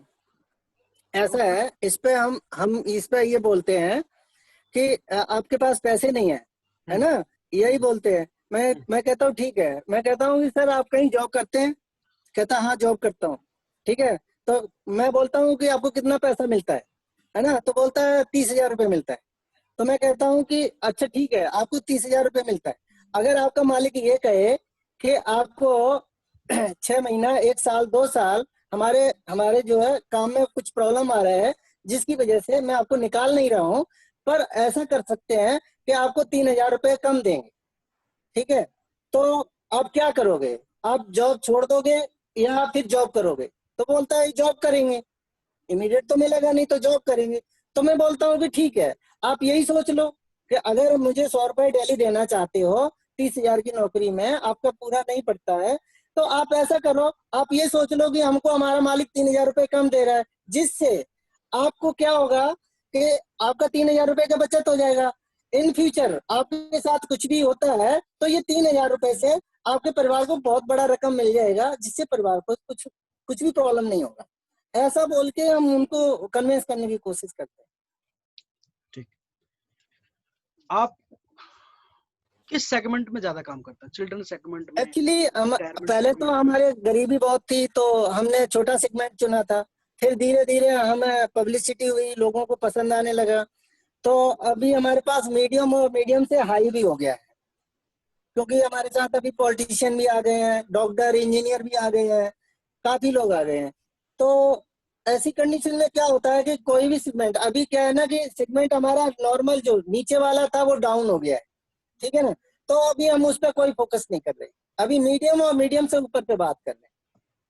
नहीं वो तो ठीक है, कौन सी प्लानिंग पे ज्यादा एक कहता है कि मैं रिटायरमेंट पेंशन के बारे में ही बात करता हूँ, मैं बच्चों की एजुकेशन के बारे में ही बात करता हूँ, या मैं बच्चों की मैरिज के बारे में कन्यादान प्लान एक्सपर्ट हूँ, तो ऐसा कुछ है?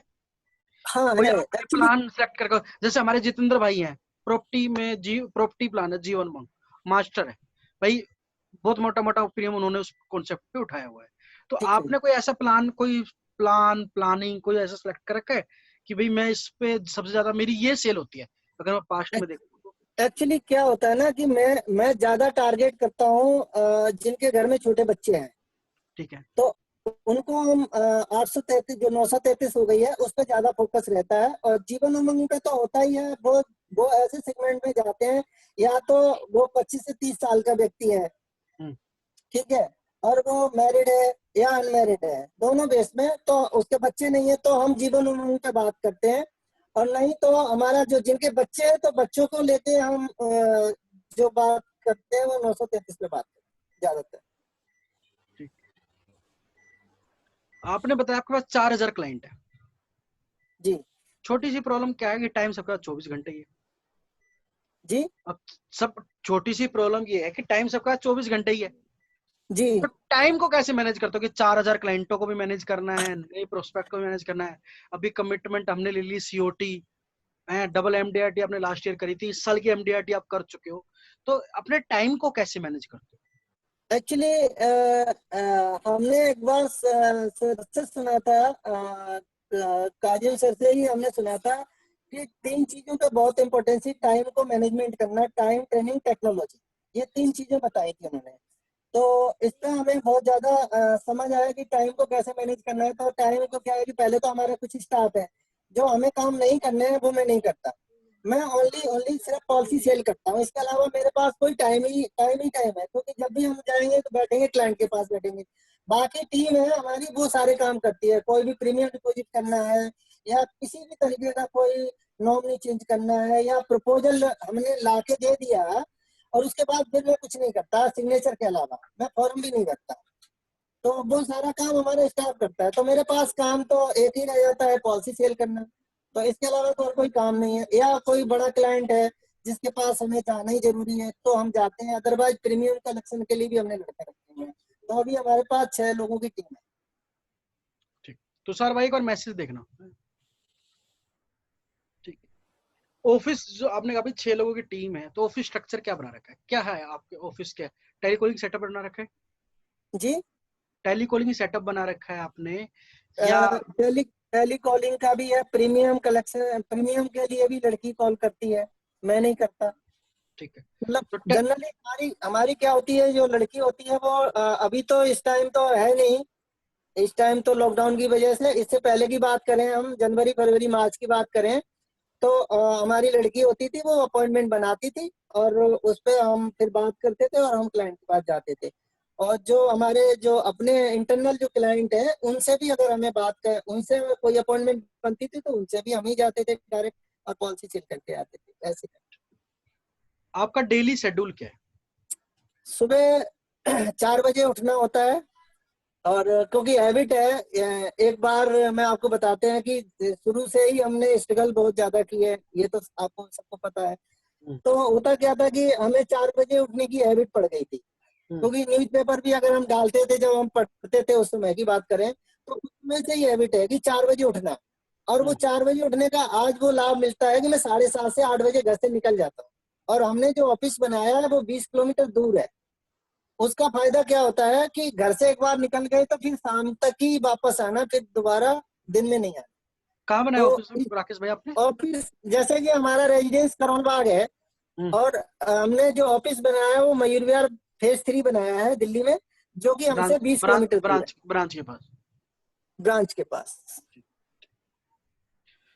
तो एक डेली रूटीन की बात हो रही थी, तो सुबह आप अपने ऑफिस निकल जाते हैं, फिर शाम को आते हैं। कोई एक्टिविटी ऐसी है जो आप डेली करते हो?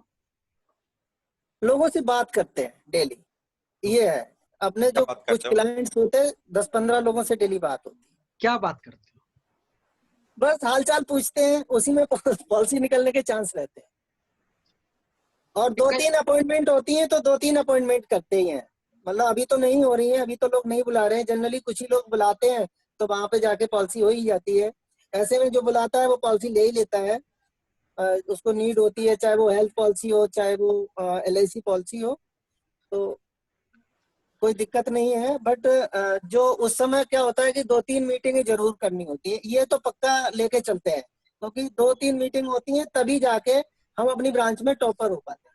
ये कंटिन्यू रहता है, एवरी संडे मंडे कोई भी दिन होता है रेगुलर, कोई छुट्टी नहीं करते हैं।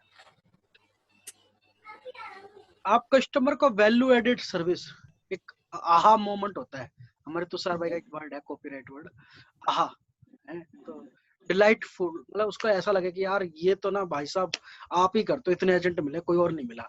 ऐसा कोई कुछ काम करते हो? हाँ करते हैं। क्या? एक्चुअली कई बार क्या होता है, क्लाइंट को कोई परेशानी होती है और हमारा जानने वाले कोई डॉक्टर हैं, ठीक है ना, तो मैं उनके पास लेके जाता हूँ। मैं बोलता हूँ कि चलो हमारे ऐसे भाई साहब हैं, डॉक्टर हैं, बहुत अच्छे डॉक्टर हैं और MD है, तो अच्छे लिंक हो गए, डॉक्टरों की पॉलिसी की है। तो वहां जाते हैं और हम डॉक्टर साहब को बोलते हैं कि आपको फीस नहीं लेनी। तो वो जब देख लेते हैं, सारी चीजें हो जाती है, वो कहते हैं कि इतने बड़े डॉक्टर को दिखाया तो फीस कितनी हुई, तो वो कहते हैं नहीं नहीं फीस नहीं लेंगे। हमारे राकेश जी के साथ बहुत अच्छे संबंध है और राकेश जी लेके आए। तो फिर ऐसा कुछ कई बार होता है, कई क्लाइंट्स को होता है, तो उससे उसको बहुत खुशी होती है कि इतने अच्छे डॉक्टर को दिखाया।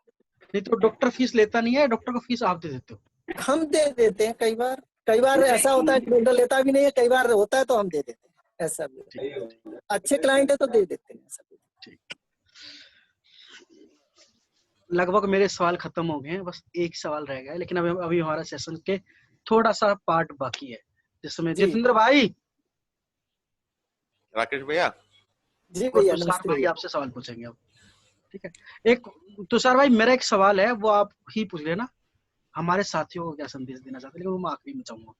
ठीक है, आप लीजिए सेशन। ठीक है।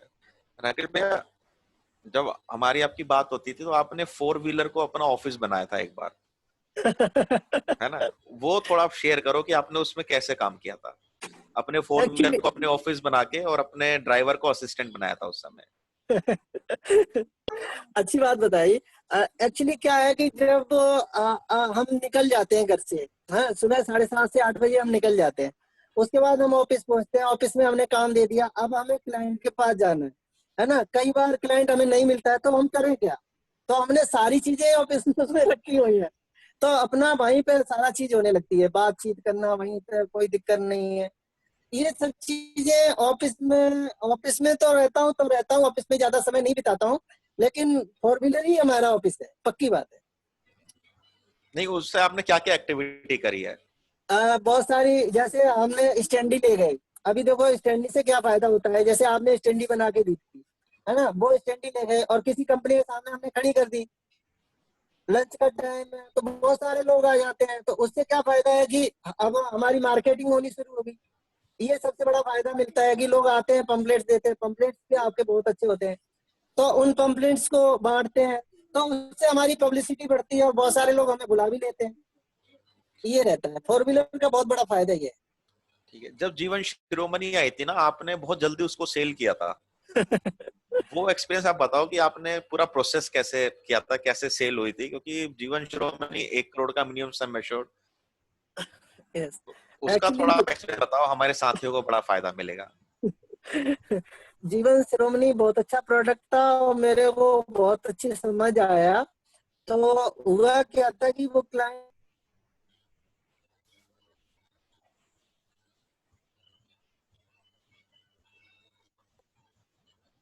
हेलो, हाँ जी, हाँ हाँ जी जी, हाँ भाई। जी, बोलिए भैया। हाँ, वो एक्चुअली हुआ क्या था कि वो क्लाइंट से हमारी काफी पॉलिसी ली थी और वो क्लाइंट पहले भरत पारिक जी के रह चुके थे। मैं आपको बताएं, इतने अच्छे अच्छा, क्लाइंट हैं। भरत पारिक जी से उन्होंने पॉलिसी ली हुई थी और वो पॉलिसी की देखरेख आज मैं कर रहा हूँ। तो मैं उनके पास गया था और मैंने कहा था, सर आप जैसे लोगों के लिए यही पॉलिसी है और इतनी अच्छी पॉलिसी है, और उसकी हमने बहुत सारी बातें बताई और उनको समझ आया कि चलो इस पर सोचता हूँ। फिर मैंने सोचा कि नहीं, आज इनका मूड है तो ये पॉलिसी ले लेंगे। तो हुआ क्या था, उनका बेटा बैठा हुआ था। तो मैंने फिर बेटे के बारे में बताया। मैंने कहा बेटा है अभी अपना, और उसके लिए आगे आने वाले समय में बहुत अच्छा पैसा मिलेगा और गारंटी रिटर्न है इसमें, ऐसी कोई दिक्कत नहीं है। तो बहुत सारी चीजें उन्होंने बहुत सारी चीजें पूछी भी थी। तो फिर भी वो बाद में जाके उन्होंने कहा चलो ठीक है, आप अर्ली मोड में उन्होंने पॉलिसी फिर ले ली हो। ऐसा हुआ। उस पॉलिसी में सबसे बड़ा ऑब्जेक्शन क्या आया था और आपने उसको कैसे टैकल किया था? वो एक्चुअली कह रहे थे कि राकेश जी मेरे पास बहुत पॉलिसी हैं, ऐसा बोल रहे थे। अभी इतना इन्वेस्टमेंट करने का नहीं है। और उन्होंने कहा था कि मेरा अभी एक प्रोजेक्ट चल रहा है, अगर वो प्रोजेक्ट फाइनल होगा तो मैं सोचूंगा। तो मैंने यही कहा था, मैंने कहा भगवान आपका प्रोडक्ट जरूर, वो जो आपने जो जो प्रोजेक्ट बनाया है वो आपको 100% मिलेगा, पर आप इस पे विचार करो। और उन्होंने कहा कि मुझे 1-2 दिन का टाइम दो। तो मुझे मालूम था कि ये पॉलिसी लेंगे और मैं 2 दिन बाद पहुंच गया। और टचवुड उनका वो प्रोजेक्ट भी उनको मिल गया था, तो इसलिए वो पॉलिसी हो गई। अच्छा, आपने ना एक बड़े क्लाइंट का एक काफी बड़ा क्लेम सेटल कराया था और बाद में उनका पैसा रीइन्वेस्ट कराया था अक्षय में। जी, उसका एक बार आप थोड़ा बताओ कि वो आपकी अपनी पॉलिसी थी या सर्विसिंग पॉलिसी के थ्रू आपको बड़ा केस मिला था? वो एक्चुअली हुआ क्या था कि एक हमारे गुप्ता जी थे और उनके एम्प्लॉय का मैंने एक पॉलिसी किया था। तो हेल्थ पॉलिसी किया था और उसमें एक इशू आ गया था कि उनको स्टोन था, तो उनकी वाइफ को, और स्टोन था वो खिसक गया था और वहां पे जख्म हो गया था। तो उसकी वजह से हमने देखा कि उसमें जख्म, और जो हमारा क्लेम था, वैसे तो 1 साल में स्टोन में मिलता नहीं है, और वो क्लेम हमने दिला दिया था। ये हमारा अच्छा था। तो वो उस पॉलिसी में उसने, पार्टी ने बोला कि गुप्ता जी को कि गुप्ता जी हमारा एजेंट बहुत अच्छा है और हमें मालूम है कि स्टोन में क्लेम नहीं मिलता है, पर उसने क्लेम दिलाया है। तो बोले कि अच्छा ठीक है, उसको बुलाओ। तो मैं डर गया। मैंने कहा इतनी बड़ी कंपनी, 3 कंपनी के मालिक, और मुझे बुला रहे हैं। मैंने इनके ऑफिस में पॉलिसी की है और इनको हमने नहीं बताया, शायद ये हमसे नाराज होंगे, मुझे ऐसा लगा।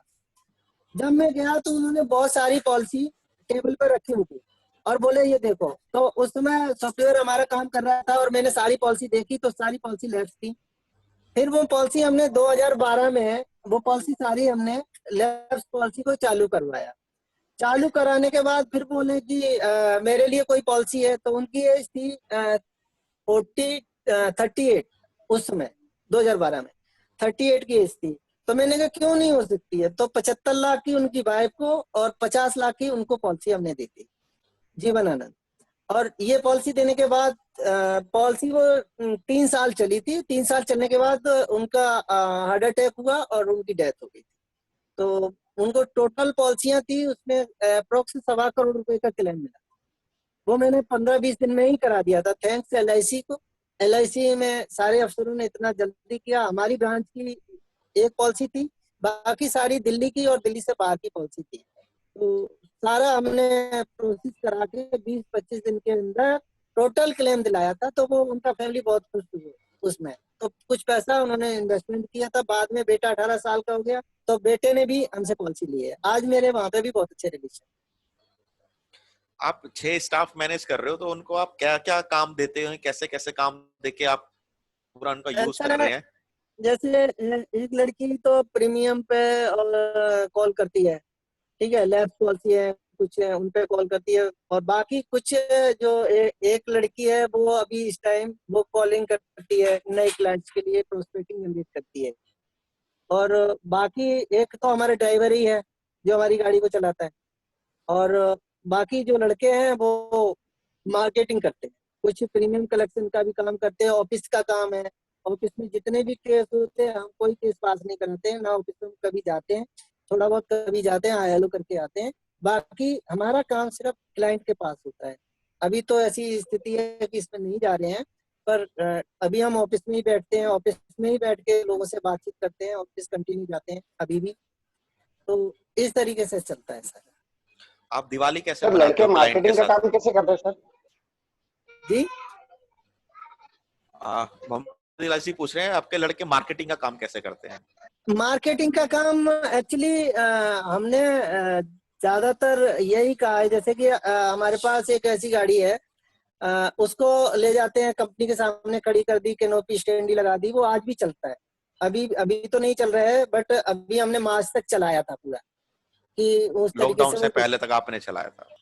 खूब चलाया था। और वही हमारा एक्चुअली हम ऐसे क्षेत्र में रहते हैं, नोएडा जैसे क्षेत्र का हमारा पास पड़ता है, मयूर विहार फेज 3 में ऑफिस है, तो कंपनियों में हमारे ज्यादा काम होता है, तो हम इसी तरीके से आप क्लाइंट के साथ दिवाली कैसे मनाते हैं, रिलेशनशिप? वो तो हमारे रिश्तेदार हैं, सारे क्लाइंट हमारे रिश्तेदार हैं, तो दिवाली जैसे रिश्तेदारों के साथ मनाते हैं बस सेम वही। हम बहुत सारे गिफ्ट्स बांटते हैं, हमारे यहाँ से काफी लोगों को अच्छे अच्छे गिफ्ट्स जाते हैं। दिवाली हमारी करीब करीब हमारी जो इन्वेस्टमेंट है वो दिवाली है, हम नहीं, 4 मैंने से 5 मैंने लाख मैंने सुना है कि दिवाली पे आप अपनी पूरी गाड़ी भर के गिफ्ट बांटते हो अपने क्लाइंट्स को। हाँ, वो कमी नहीं रहती है, क्लाइंट्स को गिफ्ट तो जाना ही चाहिए। जाता है, क्लाइंट को गिफ्ट जाता है और अच्छा गिफ्ट जाता है, और उससे क्या होता है कि क्लाइंट इतना खुश हो जाता है, पूछो मत, मजा आ जाता है। वो ही इन्वेस्टमेंट है एक्चुअली। हम 4 से 5 लाख रुपया दिवाली पे बजट बना के करते हैं खर्चा, और उस खर्चे से मैं बहुत अच्छा काम निकाल लेते हैं। उस समय जो हमारा अक्टूबर नवंबर दिसंबर, अभी भी मेरी प्लानिंग है वही कि मैं दिवाली पे बहुत अच्छा करूँ, तो 4,000 के और हर 4 साल करते हैं क्लाइंटों को उसी। बांटते हो या सिलेक्टेड क्लाइंटों को बांटते हो? ऐसा होता है, जिनसे मोटा पैसा आता है, सेलेक्टेड क्लाइंट है, जनरली उन्हीं के पास प्रायोरिटी वाइज आप कर देते हो कि इस क्लाइंट को इस रेंज का देना, इस क्लाइंट को इस रेंज का देना। सीधा हम बिल्कुल बिल्कुल बिल्कुल वो वहां पे बिजनेस फैक्टर इस्तेमाल किए करते हैं, बिल्कुल बिल्कुल। अच्छा, आप हमसे हर बार 2,500-3,000 कैलेंडर बनवाते हो, उसको आप कैसे बंटवाते हो? क्योंकि बहुत बड़ी क्वांटिटी होती है इतने कैलेंडर बांटना। जनरली जो आप कैलेंडर बनाते हो ना, इतना अच्छा कैलेंडर होता है, वो हमारे जो रेगुलर क्लाइंट है उनके पास नहीं जा पाता है, वो अननोन लोगों को जाता है। ज्यादातर जो कैलेंडर आपका होता है वो अननोन लोगों को जाता है, और वहां से बहुत सारी कॉल आती है। अभी 2 दिन पहले ही कॉल आई थी, मैंने कहा आप ये बताओ, कह रहे राकेश जी मेरे को पॉलिसी लेनी है, तो मैंने कहा आप बताओ रेफरेंस किसने दिया, तो बोले कि हमारे ससुर साहब ने ये कैलेंडर हमें दिया था, और वो जो अपना ग्रेटर नोएडा है वहाँ के क्लाइंट है। तो मैंने कहा ठीक है मैं आ जाऊंगा, और उनको हमने प्रेजेंटेशन बना के भेज दी है। तो इस तरीके से उसका बड़ा फायदा मिलता है, वो क्लाइंट कैलेंडर कैसे उनके पास पहुंचा और उसका हमें कैसे रिप्लाई है। आप रेफरेंस पे भी बहुत अच्छा काम करते हो राकेश भैया, आप रेफरेंस कैसे मांगते हो? एक्चुअली क्या होता है कि क्लाइंट के साथ इतना घुल मिल जाते हैं कि वो फिर उसके दिमाग में एक ही चीज आती है, एक ही एडवाइजर आता है, उसको शायद वो सोते जागते वो मुझे ही याद करता होगा, यही रहता है नहीं, मुझे आप जहां तक लगता है। कैसे रिलेशनशिप इतना आगे लेके जाते हैं, कैसे रिलेशनशिप? क्योंकि बहुत ऐसा से होता है मिलते जुलते रहते हैं, जैसे हमने आपको बताया कि हम पेन वगैरह होते हैं ना, अच्छा कॉस्टली पेन होता है, सर मैं आपके लिए एक अच्छा सा पेन लेके आया, ये आपको बहुत अच्छा लगेगा सर, लगा लीजिए, आप पॉकेट में रखिए, देखो कितना अच्छा पेन है। तो कुछ अच्छी क्वालिटी के पेन होते हैं। हमारा एक गिफ्ट वाले हैं जो गिफ्ट देते हैं हमें, एक्चुअली हम जहाँ से परचेज करते हैं वो दिल्ली में ही है, इंटरनेशनल करके है उनका, गिफ्ट का बहुत बड़ा उनका काम है गिफ्ट का। तो उनसे हम पेन वगैरह, और जो जैसे कि कोई मूर्ति भी है, जैसे कि जो लोग साईं बाबा को मानते हैं तो हम साईं बाबा वाली मूर्ति ले जाते हैं। जो किसी को जो मानते हैं उसको मुझे मालूम है कि ये किसको ज्यादा मानते हैं, उस हिसाब से वो कोई भी ऐसा अच्छा गिफ्ट लिया और वो दे देते हैं, ऐसे ही सेगमेंट है। वाइज आप वो बनाते हैं, जी सेगमेंट वाइज गिफ्टिंग करते हैं, सेगमेंट वाइज। हाँ बिल्कुल। अच्छा राकेश भैया, आप पार्ट टाइम करते हो इस काम को, फुल टाइम करते हो? 2011 में जब फर्स्ट MDRT हुआ था तो पार्ट टाइम MDRT हुआ था, और उसके बाद 100% फुल टाइम हो गया। तो इस व्यवसाय को कैसे करना चाहिए, पार्ट टाइम में या फुल टाइम में? मैं तो सबको यही सजेशन दूंगा कि फुल टाइम करना चाहिए, क्योंकि आज लॉकडाउन पीरियड में बहुत सारे लोगों की नौकरी छूट गई है, बहुत सारे लोगों के हालात खराब हैं। लेकिन इवन मुझे नहीं लगता है कि मैं एडवाइजर हूं और मुझे कोई परेशानी हुई है। जितना पे आउट पहले आता था ऑलमोस्ट उतना ही अब आ रहा है, थोड़ा बहुत फर्क है। नए बिजनेस नहीं हो पा रहे तो वो भी इन दिनों में नहीं हो पाते थे, क्योंकि इन दिनों में वैसे भी अप्रैल मई जून में बहुत ज्यादा बिजनेस अच्छा नहीं होता था, तो अभी भी नहीं कर पा रहे हैं। तो मुझे नहीं लगता है कि मुझे कोई फर्क पड़ा इससे बहुत ज्यादा। हमारे सभी एडवाइजर साथी को आप क्या संदेश देना चाहेंगे? मैं तो ये कहूंगा कि ये पवित्र संस्था है, इतनी अच्छी संस्था है, और इससे बढ़िया प्रोफेशन दुनिया में कोई नहीं है। जो व्यक्ति 2000 2,500 रुपए पर मंथ कमा रहा था, आज वो 2 से 2.5 लाख रुपए पर मंथ कमा रहा है। और शायद ही इतना बड़ा इंक्रीजमेंट कहीं होगा, शायद ही इतनी बड़ी उपलब्धि कहीं मिलेगी, इतना रेस्पेक्ट कहीं मिलेगा, मुझे नहीं लगता और कहीं किसी भी बिजनेस में। तो मुझे तो ये लगता है कि ऐसी पवित्र संस्था है जहाँ पे हम करोड़ों का क्लेम दिलाते हैं और एक पैसा कहीं किसी को रिश्वत के तौर पे नहीं दिया जाता है। और हमारे हिंदुस्तान का ऐसा कल्चर है जहाँ किसी भी डिपार्टमेंट में चले जाओ वहाँ पे कितना करप्शन है, लेकिन आज भी हमारे ऐसे अच्छे इतने अच्छे व्यवसाय के अंदर मैं तो ये कहूंगा कि इससे पवित्र व्यवसाय कोई नहीं है। करना चाहिए, दिल से करना चाहिए, और इससे बढ़िया कोई काम नहीं है। मैं आपको एक और बता दूं कि मैं अपनी बेटी को भी इंश्योरेंस में एज ए डेवलपमेंट ऑफिसर ला रहा हूँ। 2 साल से ट्रेनिंग कर रही है। महिंद्रा हमने ज्वाइन करा रखा था, और आगे आने वाले समय में मेरा मेरा एक बेटा भी इंश्योरेंस में एज ए एडवाइजर आएगा, ये भी मैं बता रहा हूँ। बहुत बढ़िया। बहुत सारे नए एडवाइजर हमारे साथ हैं, उनको क्या आप टिप देना चाहेंगे? मैं तो ये कहूंगा कि कंटिन्यूस काम करते रहिए, ज्यादा से ज्यादा लोगों से मिलिए। ज्यादा से ज्यादा लोगों से मिलेंगे तो नेचुरल बिजनेस अच्छा होगा ही होगा, कोई दो राय नहीं है। राकेश भाई, हमारा बिजनेस कहा जाता है कि ना का बिजनेस है, तो आप रिजेक्शन को कैसे फेस करते हो? मजा आता है, रियली। हाँ, अब वही मजा आता कैसे मजा लेते हो आप? है। जब वो ना करता है ना तो मैं कहता हूँ साले तेरी किस्मत खराब है।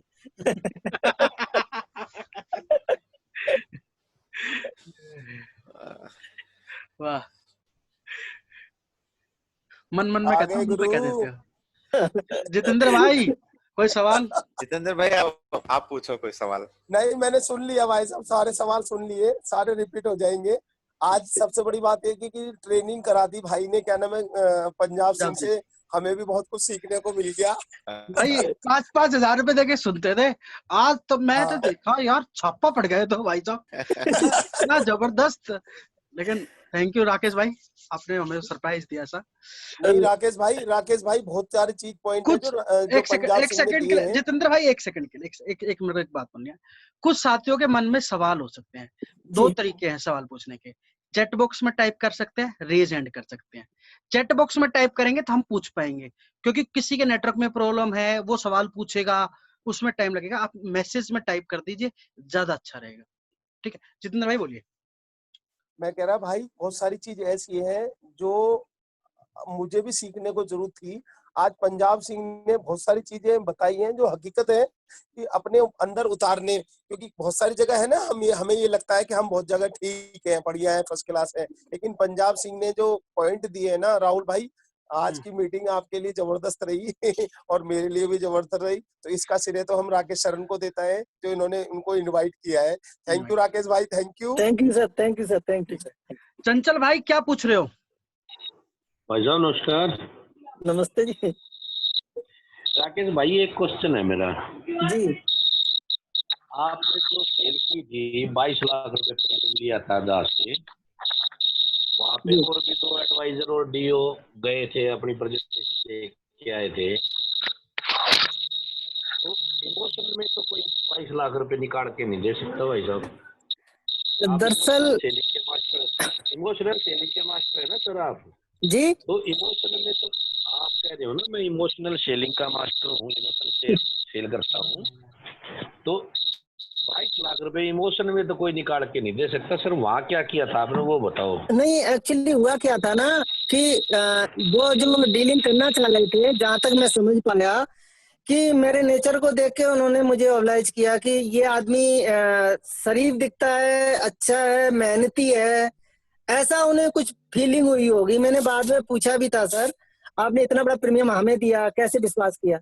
तो पहली बात तो ये थी कि वहां पे हमारे लिए जो था रेफरेंस बहुत स्ट्रॉन्ग था, पहली बात।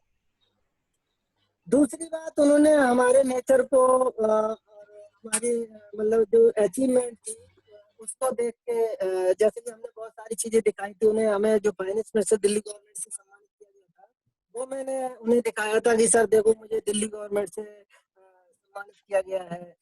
और उसके बाद मैं अभी जैसे कि बाद में जब पॉलिसी बन गई थी उसके बाद हमारा जो रेवेन्यू टिकट जो था, एक रसीदी टिकट बनाई थी LIC ने, एक कंपटीशन निकाला था, आपको याद होगा। वो मैंने दिखाया था, वो उन्होंने जेरोक्स करके रख लिया था। तो उन्होंने मुझे फिर और रेफरेंस भी दिए, वहां से भी मेरे को बहुत अच्छा बिजनेस आया था। एक सवाल है राकेश भाई योगेश जी का, आप नए ग्राहकों से बातचीत कैसे शुरू करते हो? कोल्ड कॉलिंग पे बात कैसे शुरू करते हो? ऐसा होता है कि हम उनको नीड क्रिएट करने की कोशिश करते हैं। किस तकनीक से? नए लोगों को जनरली हमारा मोटिव क्या रहता है कि स्टोरियां सुनाते हैं क्लाइंट्स को। जब वो बैठ जाता है ना, तो जब मैं स्टोरी सुना रहा होता हूँ तो उसे लगता है कि ये बस टाइम पास हो रहा है, लेकिन जब वो बाद में बहुत गंभीर हो जाता है और सोचता है कि मुझे इंश्योरेंस ले लेना चाहिए, तो इस तरीके से बहुत ज्यादा कामयाबी मिलती है। बहुत सारी स्टोरियां हैं, हमने काफी याद करी हुई हैं। हर टॉपिक पे मैं एक स्टोरी सुना सकता हूँ। ऐसा मैं बहुत सारे नए क्लाइंट्स को करता हूँ, फिर धीरे धीरे रिलेशन बिल्डअप होता है। फिर वही जैसे हमने बताया कि रिलेशन बिल्डअप होता है, तो वो जैसे कि पेन वगैरह होता है। अब वहां पे जैसे कि 10 लोग बैठे हुए हैं और हमारा वो क्लाइंट नया है और वो हमसे बातचीत कर रहा है, तो वो 10 लोगों को भी हमने पेन देना है। तो इस तरीके से वो 10 लोग के 10 लोग खुश हो जाते हैं उस समय, ये देखो हमें इतना अच्छा किया कि हमें देखो पेन दे दिया। और वो पेन जब तक उसके पास रहता होगा तो शायद याद करता होगा। ऐसे बहुत सारे क्लाइंट बहुत देर बाद भी हमारे पास आते हैं, मतलब साल बाद 2 साल बाद भी आते हैं, ऐसे भी कई बार बीने हो जाते हैं। अगला सवाल है, आप आजकल बड़ी प्रॉब्लम क्या आ रही है राकेश भाई कि जो नए एजेंट हैं, मेरे एजेंट हैं, उनके मन में बार बार एक बात आ रही है, यार हमने एजेंसी ली और लॉकडाउन हो गया, सर मुंडाते ही ओले पड़ गए। नया एजेंट कैसे कोविड में काम करे? ये रोहित जी ऐसा है ना, ये कोई भी मुसीबत आती है ना तो उसको अपॉर्चुनिटी में ज्यादा लें, पॉजिटिव सोचें। है तो सबके लिए प्रॉब्लम, ये नहीं कहूंगा कि नहीं है, पर पॉजिटिव सोचो। और थोड़ा सा जो भी उनके लिंक्स हैं नए लोगों के, तो उन लोगों से वो जाएं, मिलें, उनकी कोई प्रॉब्लम्स है तो उसको सॉल्व करने की कोशिश करें। और बाकी आपकी गाइडेंस में जैसे मैंने बताया कि एक डेवलपमेंट ऑफिसर फाइनेंशियल पार्टनर होता है, तो इसमें कोई दौराई नहीं है। आज एक डेवलपमेंट ऑफिसर की वजह से ही जो भी पोजीशन है यहाँ पे है, तो मैं जानता हूँ कि पैसेंस रखने की जरूरत है, सब ठीक हो जाएगा। ठीक है। एक सवाल ये है कि पार्ट टाइम से फुल टाइम होने का कॉन्फिडेंस कैसे आया?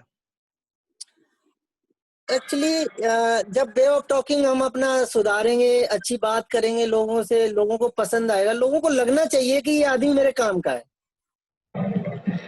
फिर कोई बाधा नहीं रहती है। ठीक है। नहीं तो ये कॉन्फिडेंस कैसे आया कि मैं कर सकता हूँ? अब जैसे कि मैं आपको बताते हैं कि आज मैं भी छोटे लेवल से आज यहाँ पे पहुंचे हैं। आज धीरे धीरे लोगों ने पसंद किया है, हाँ, धीरे धीरे आगे बढ़े हैं। तो इसी तरीके से प्रयास करते रहना है और धीरे धीरे सफलता जरूर मिलेगी, इतना तो मन में विश्वास करके चलना है।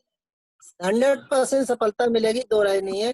कोई भी कैसा भी हो, शुरुआत में स्ट्रगल होगा। एक्चुअली क्या होता है, मैं आपको कोई एक उदाहरण देके समझाऊं तो बुरा मत मानना। हालांकि मैंने कभी दारू नहीं पी है, कभी भी नहीं पी है, आज भी नहीं, कभी भी नहीं, हाथ नहीं लगाया। पर एक बार की बात है, आज से करीब 30 साल पहले की, 25 साल पहले की बात होगी, मुझे याद है कि एक रिलेशन में गए थे, उनके बेटा हुआ था। और उन्होंने मुझे दी दारू पीने के लिए, तो बोले कि नहीं मेरा बेटा हुआ, खुशी की बात है, दारू पियो। तो जब मैंने पी तो बड़ी कड़वी लगी थी, बड़ी कड़वी। और उसके बाद मैंने कभी हाथ नहीं लगाया। इसी तरीके से आज जो लोग दारू पीते हैं, शुरू में उन्हें भी कड़वी लगती होगी, लेकिन जिस दिन दारू उनको पसंद आ जाती है तो उनको कड़वी नहीं लगती है। तो ऐसे ही हमारे व्यवसाय में क्या होता है, हमारे व्यवसाय में क्या होता है कि लोग हमें नेग्लेक्ट करेंगे। अब एक सेकंड राकेश भाई, मैंने गलती से आपको म्यूट कर दिया, अब अनम्यूट हो जाइए। राकेश भाई अनम्यूट हो जाइए, मैंने गलती से आपको म्यूट कर दिया। मैं कर किसी और को रहा था, आप गलती से आप। राकेश भाई अनम्यूट का बटन दबाइए। ओके ओके जी, हाँ ठीक है ठीक है। हाँ जी हाँ जी, हेलो। हाँ जी हाँ जी। तो धीरे धीरे लोग पसंद करने लगेंगे, कुछ उनके काम आना पड़ेगा। एक्चुअली क्या है ना कि जब हम एडवाइजर बने हैं तो हम दूसरों के लिए ही पैदा हुए, ऐसा मुझे लगता है कि कभी भी किसी की तकलीफ में आप भागीदार बनिए, कभी किसी को दिक्कत है उसको हौसला बढ़ाइए। हमारे बहुत, जैसे कि हम खुद बहुत सारे साथी हैं हमारे, आप सब लोग हो, हम आप सबके साथ जाते हो, कई बार हमें भी परेशानी आती है, कहते नहीं सर हो जाएगा, सब कुछ ठीक है, चिंता मत करो। मैं बोलता हूँ ये नहीं हो पाया, चलो हो जाएगा। तो ये हौसला बढ़ाने का काम है, हौसला बढ़ाते रहेंगे, आगे बढ़ते रहेंगे, कोई दिक्कत नहीं। स्टार्टिंग में प्रोस्पेक्टिंग कहाँ से करी? एक्चुअली आपने हुआ कहा क्या, भाई मैं तो 1-2 हज़ार महीना कमाता था, तो बहुत बड़े लिंक नहीं थे, बहुत कुछ नहीं था। स्टार्टिंग में प्रोस्पेक्टिंग कहाँ करी, कैसे स्टार्टिंग? ऐसा ऐसा था कि जब मैं प्राइवेट सेक्टर में कहीं जॉब कर रहा था तो टाइम नहीं मिलता था, सुबह से लेकर शाम तक तो जॉब ही होती थी। तो 7 बजे के बाद जब छुट्टी होती थी तो हम कुछ लोगों के घर जाते थे और बोलते थे कि हम देखो एडवाइजर बने हैं, इंश्योरेंस एजेंट बने हैं, आप मुझे सपोर्ट करो। तो उस समय कोई 25,000 50,000 की ऐसे पॉलिसी होती थी। तो हमारे जैसे डेवलपमेंट ऑफिसर बताया कि 30 पॉलिसी करोगे तो ये होगा, फिर 40 करोगे तो ये होगा, 50 करोगे तो ये होगा। तो जैसे जैसे वो बताते गए हम करते गए। जब जब आज जो पंजाब सिंह जी हमारे सामने है ना, इन्होंने 2008 में हमें बताया कि एमडीआरटी, तो एमडीआरटी क्या होती, तो अब हमें पता चला कि एमडीआरटी, तो हमने एमडीआरटी में फोकस किया। उस समय हमारी इनकम 2 लाख रुपए होती होगी और मैंने 2011 में एमडीआरटी किया। तो उसके लिए क्या है, इतना एफर्ट्स करना पड़ा कि जमीन पे सोता था। मतलब जब भी काम करना तो यही कि कहाँ से प्रीमियम आएगा, यही सोचते रहना, फिर सोएगा कि क्लाइंट से मिलना। तो इस तरीके से बहुत ज्यादा मेहनत की थी उस समय और तब वो पॉसिबल हो पाया। और लोगों ने मजाक भी बनाया था कि ये तो पहली बार कर लिया है, इतने बड़े काम तो आसानी से नहीं होते। तो हमने कसम भी खा ली थी उस समय कि अब जिंदगी में जब तक जिंदा रहेंगे तो एमडीआरटी के साथ मरेंगे, उससे पहले कुछ नहीं होने वाला। और आज भी हम एमडीआरटी के साथ हैं। हमें इतना अच्छा लगता है कि लॉकडाउन पीरियड में भी आज हम एमडीआरटी कर लिए। ये चीज है। सभी साथियों से एक निवेदन है, आपको ये सेशन कैसा लगा आप चैट बॉक्स में डालिए ताकि थोड़ा सा हमें भी अच्छा लगे, हमारा भी। कोई 2 इमोशनल पर्सन, योगेश जी का सवाल है, कोई 2 इमोशनल क्वेश्चन जो हमें पार्टी से करने चाहिए। एक्चुअली क्लाइंट के सामने जब बैठते हैं ना तो ऐसा लगना चाहिए ये मेरा मेरा मेरा एक भाई है या मेरी एक बहन है जिसको मैं पॉलिसी दे रहा हूँ। अपना एक रिलेशन समझ के उसको समझाने की कोशिश करेंगे और पूरा अपना फर्ज डाल देंगे तो शायद एक ही काम हो जाएगा। इमोशनली होगा वहां पे। बिजनेसमैन होते हैं तो बिजनेसमैन की तरह काम करते हैं। अदरवाइज मैं समझता हूँ कि इंश्योरेंस बिजनेसमैन के लिए नहीं, एक इमोशनल ही है जो कि हम ये सोच लें कि मैं अपने रिश्तेदार को पॉलिसी दे रहे हैं, ऐसा मान के चले तो शायद है कि मैं दे पाऊंगा। एक काफी लोगों को बड़ा मजा आ रहा है जी। नवीन दुबे भाई, राकेश भैया सब कह रहे हैं शानदार जबरदस्त जिंदाबाद। जी राकेश भैया राहुल जिंदाबाद। भैया बहुत बहुत धन्यवाद। राकेश भाई बहुत बहुत धन्यवाद आपका। थैंक यू हमारे सारे मित्रों को, मुझे सब मेरे आज भाइयों को, मेरे सब आप लोगों की वजह से, राहुल भाई की वजह से, राकेश भाई की वजह से, तुषार भाई की वजह से जो है पंजाब सिंह को भी सुनने को मिला। बड़ा शानदार लगा, बहुत बढ़िया, super session. Thank you Rahul भाई, थैंक यू राकेश भैया, थैंक यू। भाई सब कृपा ये ऊपर वाले की है, वो सब ऐसे अपने आप हो रहा है। तुषार भाई की है। मतलब एक कहावत थी, करते हो तुम कन्हैया मेरा नाम हो रहा है, तो हो वो ही रहा है, हम तो पता नहीं कैसे कर रहे हैं। मोहम्मद इलियास जी का एक सवाल है, बड़े बीमे कैसे करते हैं, कैसे जा पाते हैं उनके पास, उनको क्या बताते हैं? एक्चुअली बड़े बीमे जो होते हैं ना, वो रेफरेंस के थ्रू होते हैं। मैं आपको बताऊं, डायरेक्ट बहुत मुश्किल होता है। ठीक। और वो सारा डिपेंड करता है आपको सर्विस पे। ठीक। सारा सर्विस पे डिपेंड करता है। अगर आप सर्विस अच्छी दे रहे हैं, क्लाइंट सेटिस्फाई है, तो वो रेफरेंस दे देंगे। और किसी साथी जहां का कोई तक सवाल, और किसी साथी का कोई सवाल? अंत में 2 लाइनें मैं जरूर बोलूंगा, जब भी बाइंड अप करेंगे तो मुझे बताएंगे, तो हम 2 लाइनें बोल के समाप्त करेंगे। हेलो राहुल जी। हाँ जी, हाँ जी मुकेश जी। सर मैंने आपको क्वेश्चन राइज भी किया है, और आप फिर कह रहे हैं कि क्वेश्चन कोई पूछना चाहे तो। सर मेरा क्वेश्चन ये है कि मैंने सॉरी को सॉरी, मैं ध्यान नहीं दे आपसे पाया, बात सॉरी करने माफ के कीजिए। पहले तुषार जी के मैंने के लिए क्वेश्चन डाला था कि तुषार जी क्या कैलेंडर प्रिंट का काम करते हैं, क्या करते हैं? कैलेंडर फिर प्रिंट का काम करते हैं। आपने मेरे को प्राइवेट मैसेज डाला था कैलेंडर के बारे में बात करने के लिए, तो मैंने आपको जवाब दिया था हम बाद में बात करते हैं, क्योंकि फिर हम ये नहीं चाहते कि हम अपना प्रमोशनल ठीक नहीं है। चाह रहे यहाँ पे। तो एक तो तुषार भाई एक प्रिंटर है, और LIC से रिलेटेड प्रिंटिंग का काम है। 25-30 हजार एडवाइजर से एक जुड़े तो हुए मेरा हैं। कॉन्टेक्ट नंबर आप उनको मेरे से कॉन्टेक्ट कर ले, मैं उनको करना चाहता हूँ। मुकेश कुमार लोहारा जी हैं, ठीक है। सर तुषार जी का नंबर आपको मैं मैसेज डाल मेरे दूंगा। माध्यम से मिल जाएगा। हाँ, राकेश जी के माध्यम से मिल जाएगा। सर राकेश जी मेरी ब्रांच के हैं, और राकेश जी जिसके बारे में बात कर रहे हैं वो मैं ही सज्जन हूँ, जिनको इन्होंने पिन लगा दी थी गलती से MTRT की। अब वो इस बात को शायद पहचान नहीं पा रहे होंगे, पर ठीक है। धन्यवाद राकेश का, राकेश बड़ा अच्छा सेशन राकेश ने दिया है। Thank you sir, thank you so much. आप भी हैं, बहुत अच्छी बात है, मुझे बहुत अच्छा लग रहा है। और मेरे से नंबर ले लीजिएगा। तुषार जी बहुत अच्छे प्रिंटर हैं, और आपने मेरा कैलेंडर देखा ही होगा। इतना अच्छा शानदार कैलेंडर इन्हीं की देन है। एक्चुअली मुकेश जी हमें मिल गया, मेरे को आपका मैसेज मिल गया था, लेकिन ये हम रिकॉर्डिंग सेशन करते हैं, तो हम ये नहीं चाह रहे कि हम प्रमोशनल सेशन नहीं चाह रहे किसी भी तरह का ना। ठीक है, तो क्या कि किसी भी साथी को ये ना लगे ये तो अपना प्रमोशन कर रहे हैं। हमें सबको पता है कि हम क्या करते हैं, और किसी को जानना है तो हमसे पर्सनली जान सकता है। ठीक है, ओके। और किसी साथी का कोई सवाल? ललित मोहन प्रधान जी का एक सवाल है कि आपको इतना कॉन्फिडेंस कहाँ से आता है बड़े क्लाइंटों के सामने? एक्चुअली क्या होता है ना कि हमारे जो, जैसे कि मैं नाम लेना चाहूँ तो बहुत ज्यादा हो जाएंगे। जितेंद्र जी बैठे हुए हैं, जितेंद्र गोयल जी हैं, तुषार भाई साहब हैं, आप हैं, है ना, नवीन दुबे जी हैं।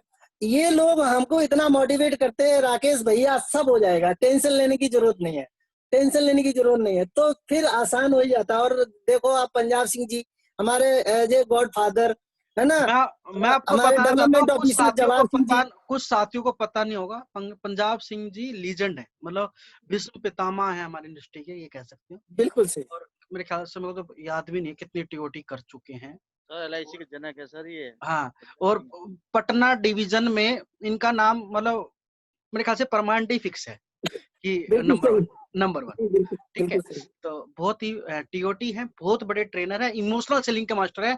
आप इनके पास 5 मिनट खड़े हो जाओ, आपकी आंख से आंसू ला सकते हैं, ये इनकी काबिलियत है, बहुत जबरदस्त है। अच्छा, और किसी साथी का सवाल कोई? राकेश भाई मेरे ख्याल से सवाल खत्म हो गए हैं। आप संदेश के साथ में हम इस सेशन को बाइंड अप करते हैं। आपकी 2 लाइनें। मैं सबको बहुत बहुत बधाई देता हूँ। आप सबने मुझे सुना। मैं 2 लाइनें 4 लाइनें बोल के मैं अपनी बात को विराम दूंगा। मैं ऊपर वाले से यही दुआ करते हैं, आप सबसे यही प्रार्थना करते हैं, और ऊपर वाले से कभी शिकायत नहीं करनी है। तो मैं कहना चाहूंगा, ये मत कहो खुदा से ये मेरी मुश्किलें बड़ी हैं, ये मत कहो खुदा से ये मेरी मुश्किलें बड़ी हैं, इन मुश्किलों से कह दो मेरा हौसला बड़ा है। ये मत कहो खुदा से मेरी मुश्किलें बड़ी हैं, मुश्किलों से कह दो मेरा हौसला बड़ा है। आती हैं आंधियां तो करुण में खैर मकदम, आती हैं आंधियां तो करुण में खैर मकदम, तूफान से लड़कर हौसला बड़ा है।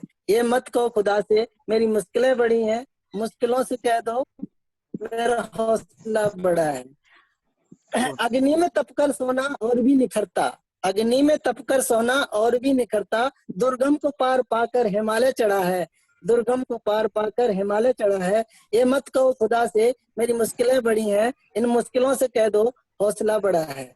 लाएंगी रंग मेहनत एक दिन तुम्हारी, लाएगी रंग मेहनत एक दिन तुम्हारी, होगा विशाल तरवर जो बीज आज पड़ा है, होगा विशाल तरवर जो बीज आज पड़ा है। ये मत कहो खुदा से मेरी मुश्किलें बड़ी हैं, इन मुश्किलों से कह दूं मेरा हौसला बड़ा है। बहुत बढ़िया, बहुत बढ़िया। हम मो- दोबारा मोहम्मद बुलाएंगे इलियास राकेश जी, को। कोई सवाल है क्या आपका? मोहम्मद इलियास जी। नहीं सर, थैंक्स, बहुत अच्छा सेशन रहा सर। आप सभी का बहुत बहुत धन्यवाद सर। सर धन्यवाद तो राकेश जी का है, उन्होंने अपने कीमती समय से इतना वक्त निकाला। और इस साल सीओटी राकेश भाई करेंगे, और हम तो ये चाहते हैं कि इस मन से तथास्तु है राकेश भाई, इस आपको मन से क्या तथास्तु COT है करेगा। पूरा। और सीओटी तो देखो पंजाब जी ने बोला है, हमारे मन में तो आपके लिए, जितेंद्र भाई के लिए टीओटी ही निकलता है, सीओटी। बिल्कुल बिल्कुल बिल्कुल बिल्कुल। एक्चुअली दरअसल मेरा दायां हाथ जो है ना, बायां हाथ मेरा है, दायां हाथ मेरे भाई का ही है, जीतू भाई का। चलो अच्छी बात है, बहुत मजा आया राकेश भैया, बहुत बहुत अच्छे दिल से शेयरिंग की आपने। Thank you sir, thank you.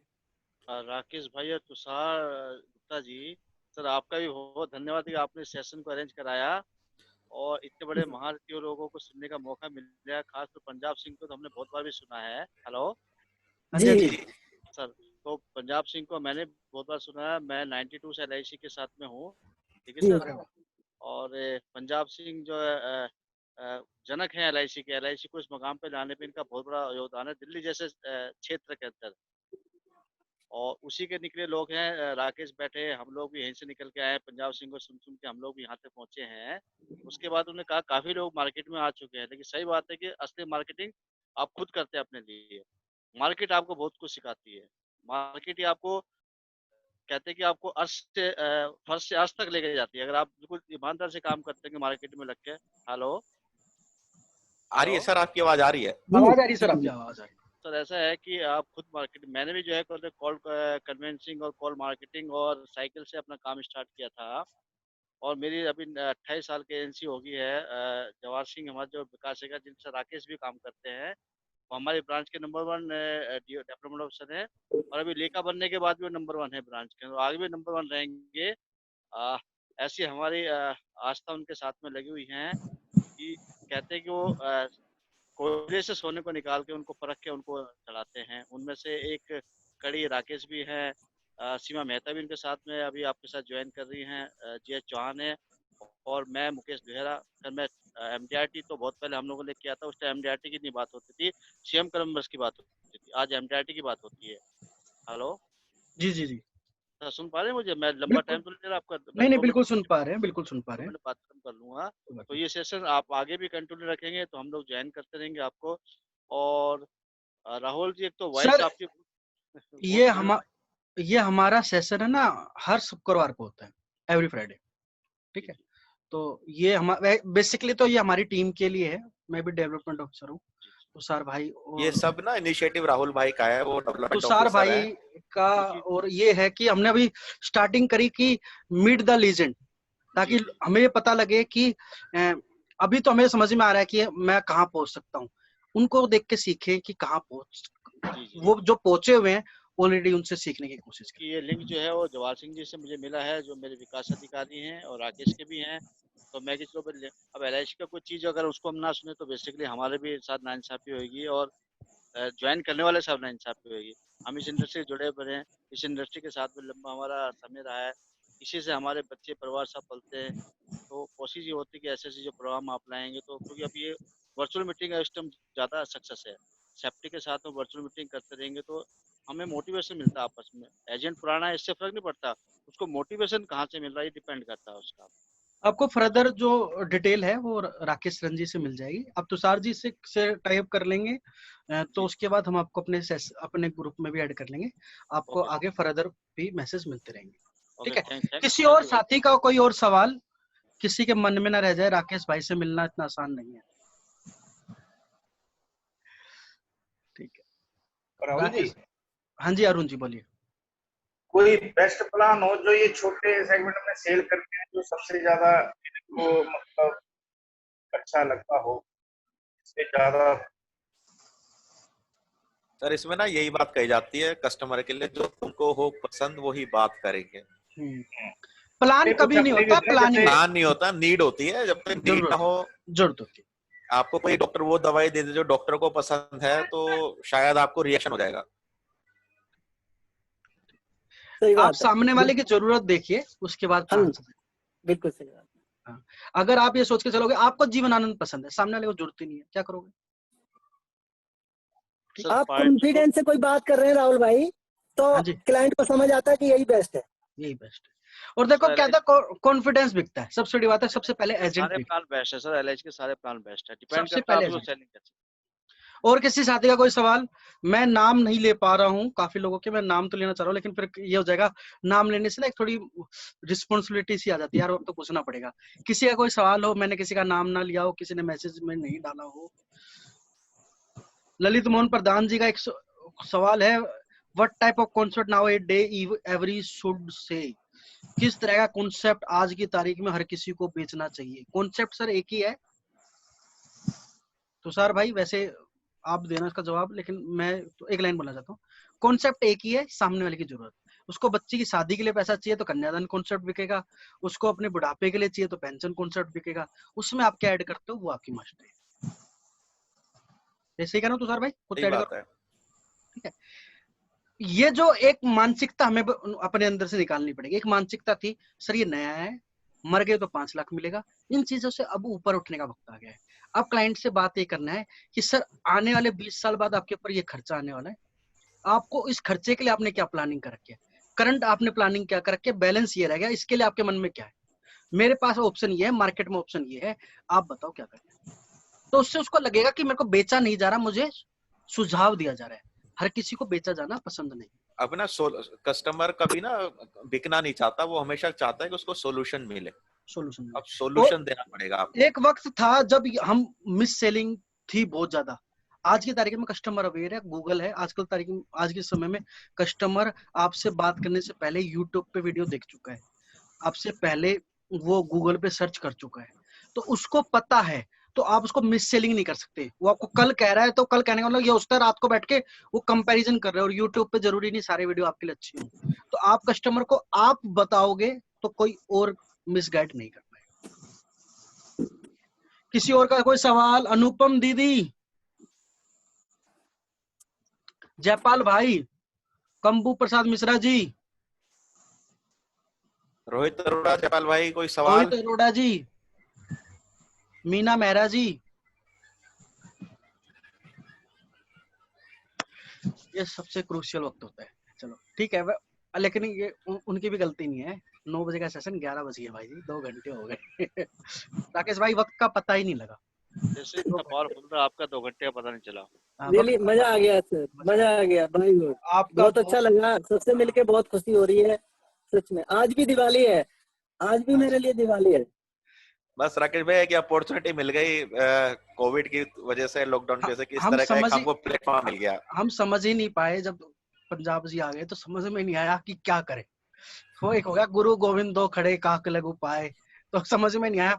आपसे सवाल पूछे, उनसे सवाल पूछे। नहीं सर ने बहुत अच्छा गाइड किया, बाबूजी ने बहुत अच्छा गाइड किया। एक्चुअली हम उन्हें बहुत मानते हैं और मैं चाहता था कि वो हमें सुने या हमें कुछ बताएं। इसकी रिकॉर्डिंग देंगे राकेश भाई, इसकी रिकॉर्डिंग आपको देंगे, जीवन भर संभाल के। राहुल जी आपके सवाल बहुत सटीक थे और बहुत बढ़िया सवाल थे आपके, जो आपने बिल्कुल क्लियरिटी से सवाल के जवाब आपने जो राकेश से लेने की कोशिश करी पूरी। और पीछे पंजाब सिंह ने जो इंटरव्यू किया वो बहुत अच्छा था कि कहीं गलती करे तो उसको उन्होंने सुधारने की कोशिश भी उन्होंने करी है। सर सवाल के लिए मैं 100% क्रेडिट नहीं ले सकता, 50% क्रेडिट मेरे बड़े भाई जितेंद्र तुषार गुप्ता जी को देना पड़ेगा। नहीं सर देखिए, क्वेश्चन आप पूछे थे तो हम एंकर तो आप ही ना हमारे, आपने सवाल बहुत। तुषार भाई क्या है, कृष्ण जी हैं, मैं अर्जुन हूँ, उन्होंने मेरे को आगे कर रखा है। चलिए राकेश के साथ ही हम सेशन को फॉर्मली खत्म करते हैं। अगर किसी के मन में कोई सवाल था हम नहीं पूछ पाए तो आपको राकेश शरण जी से दोबारा मुलाकात का मौका देंगे जब वो टीओटी कर लेंगे। तथास्तु हमारी तरफ से सीओटी की thank you sir, thank you sir, thank you बहुत बहुत बधाइयाँ राकेश भाई आपका अग्रिम बधाइयाँ Punjab Singh thank ji you sir, thank you, God bless you, God bless you, God bless you, thank you. Good night सभी साथियों को, गुड नाइट, थैंक यू। और राकेश भैया आपको ऐसी तंग करते रहेंगे, आपकी एक क्लास हम रखेंगे स्टोरी सेलिंग के ऊपर। जो स्टोरी तुषार जी, सर मेरा लास्ट आपसे एक आग्रह है तुषार जी। हाँ जी सर बिल्कुल आपने आरजे वाला रूप ले रखा है, बिल्कुल आरजे की तरह बिल्कुल आप इंटरव्यू कर रहे हैं आज। नहीं, ये देखो भाई साहब, ये होता यही है कि कहीं पर भी अगर इनको लगता है कि सेशन हल्का पड़ रहा है,